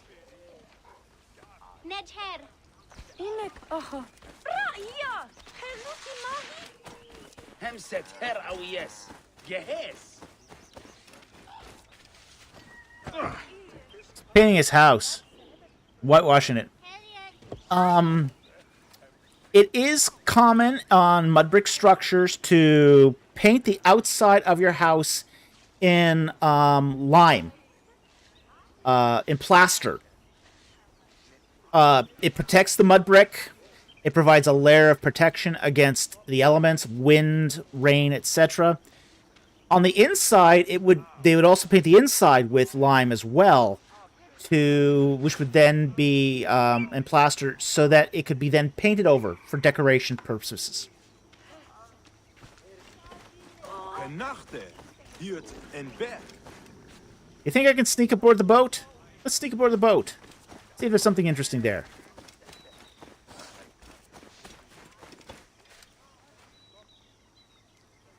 Okay.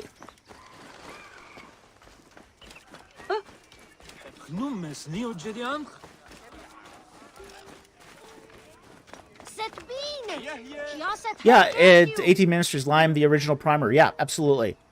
Yeah, plaster and lime was the original primer.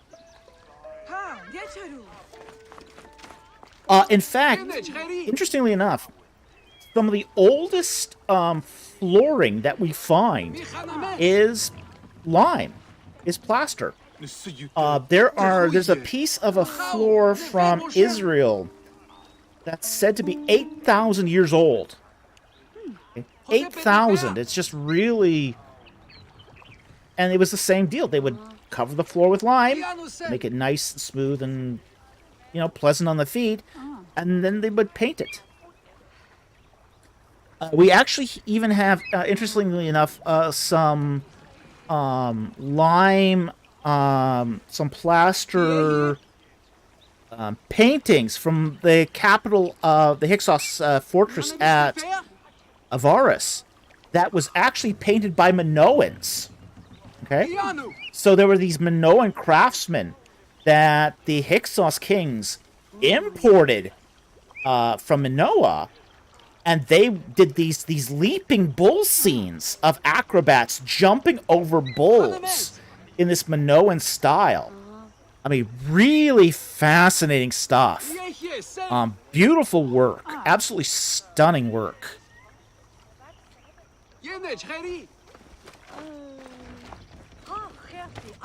I'm going to board the ship here, see if there's anything interesting. It looks like a standard cargo ship. Nothing too interesting. There's a compartment in the front.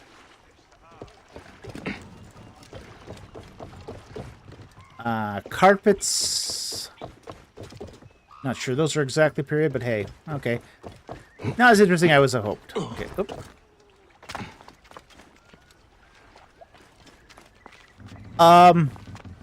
Vegetables. Vegetables. Let's talk veggies. Because they did ship veggies around Egypt. One of the things we do know from example the manifest of the when what's it called now Akmosa conquers Avaris, they find the ship full of cargo and stuff. But one of the things that they do also find is manifest of vegetables.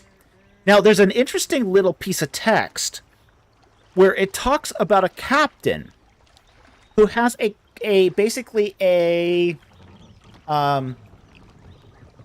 shipment of vegetables. He's got stuff like green onions, cucumbers. They're big on cucumbers. They love cucumbers. And cucumbers have been grown in Egypt since ancient times. And they've got to ship these vegetables where they're stuck in a port where they're being extorted for money.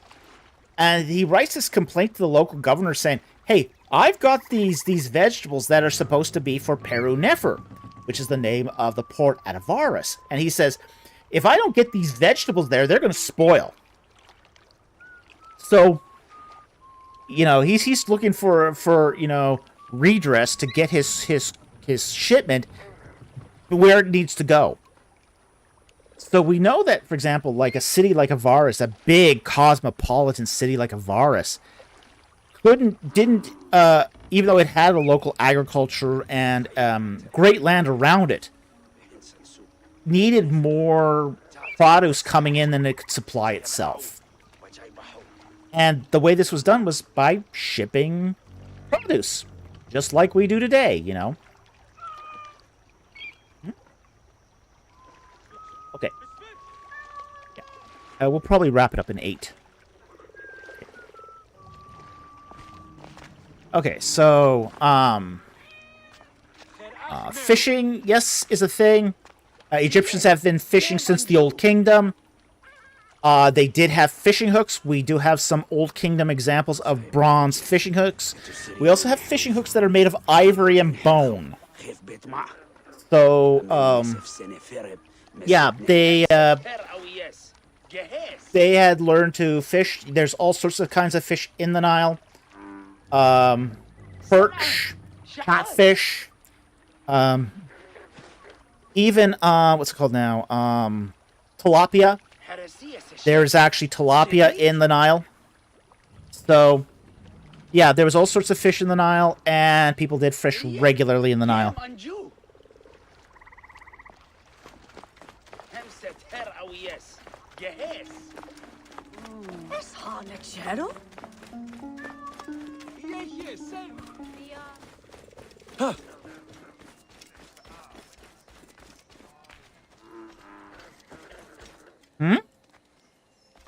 Yeah, tilapia. Yeah, tilapia is an African fish. So it's a native African fish, and it's native to the Nile. You wouldn't think of tilapia as a native African fish, but it is. Yeah, we all think of it as Mexican because tilapia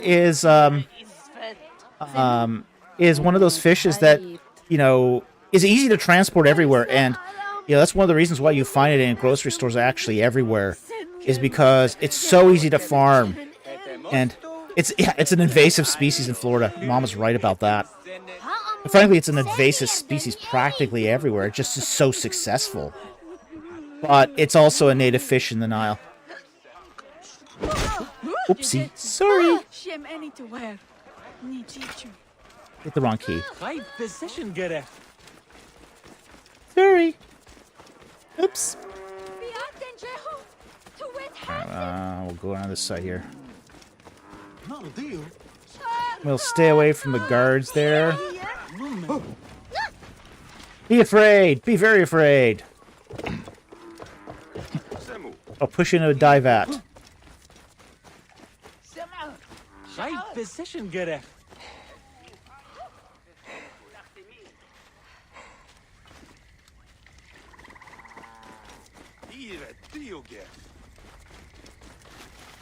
Alright, we got a boat there.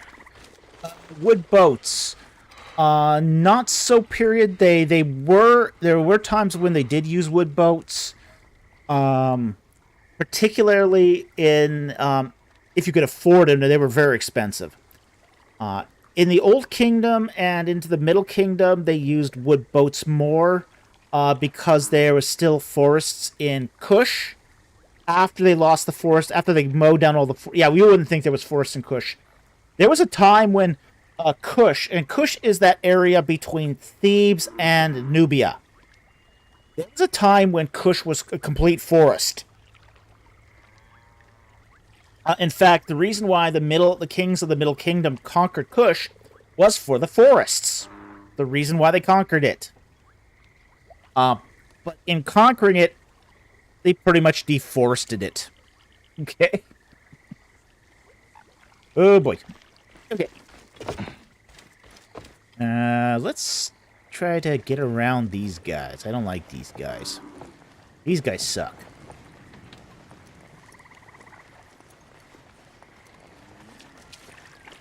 Uh-huh.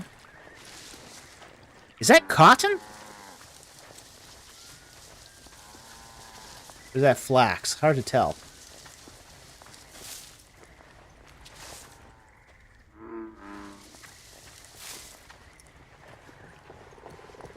Either cotton or flax. I'm not sure which one it is. Flax was very commonly grown in Egypt until the Islamic period. When Islam took over, they replaced all the cotton or all the flax with cotton and a lot of the foodstuffs too.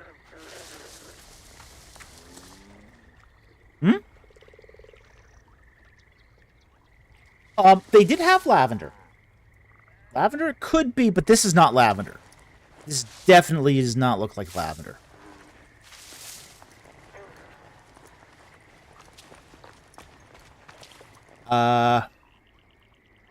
This is a pump of some kind. We do see these. Basically, they would scoop. They use this sort of pulley system here to fill that trough with water, essentially, and that trough would basically be used to fertilize, to cultivate the lands. There's a variety of sluice devices and pump devices like this, going back to ancient Egypt. So that is period.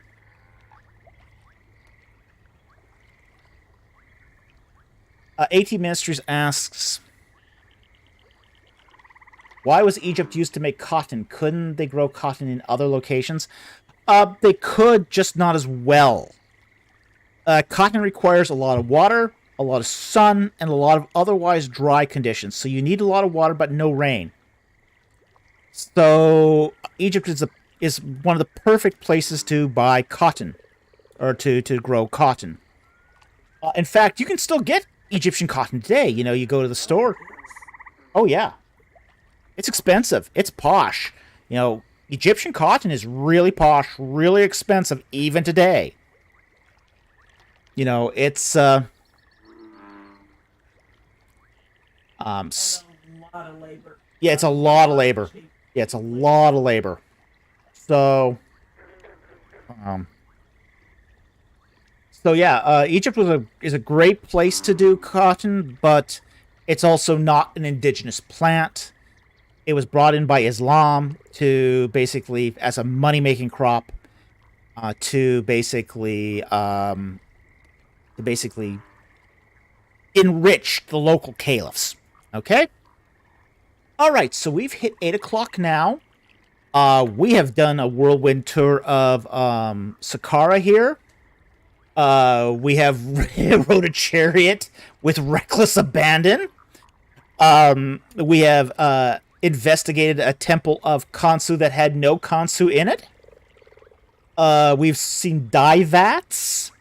We have we've covered a lot of stuff today. So even though we did not advance the storyline any, we saw a lot of stuff.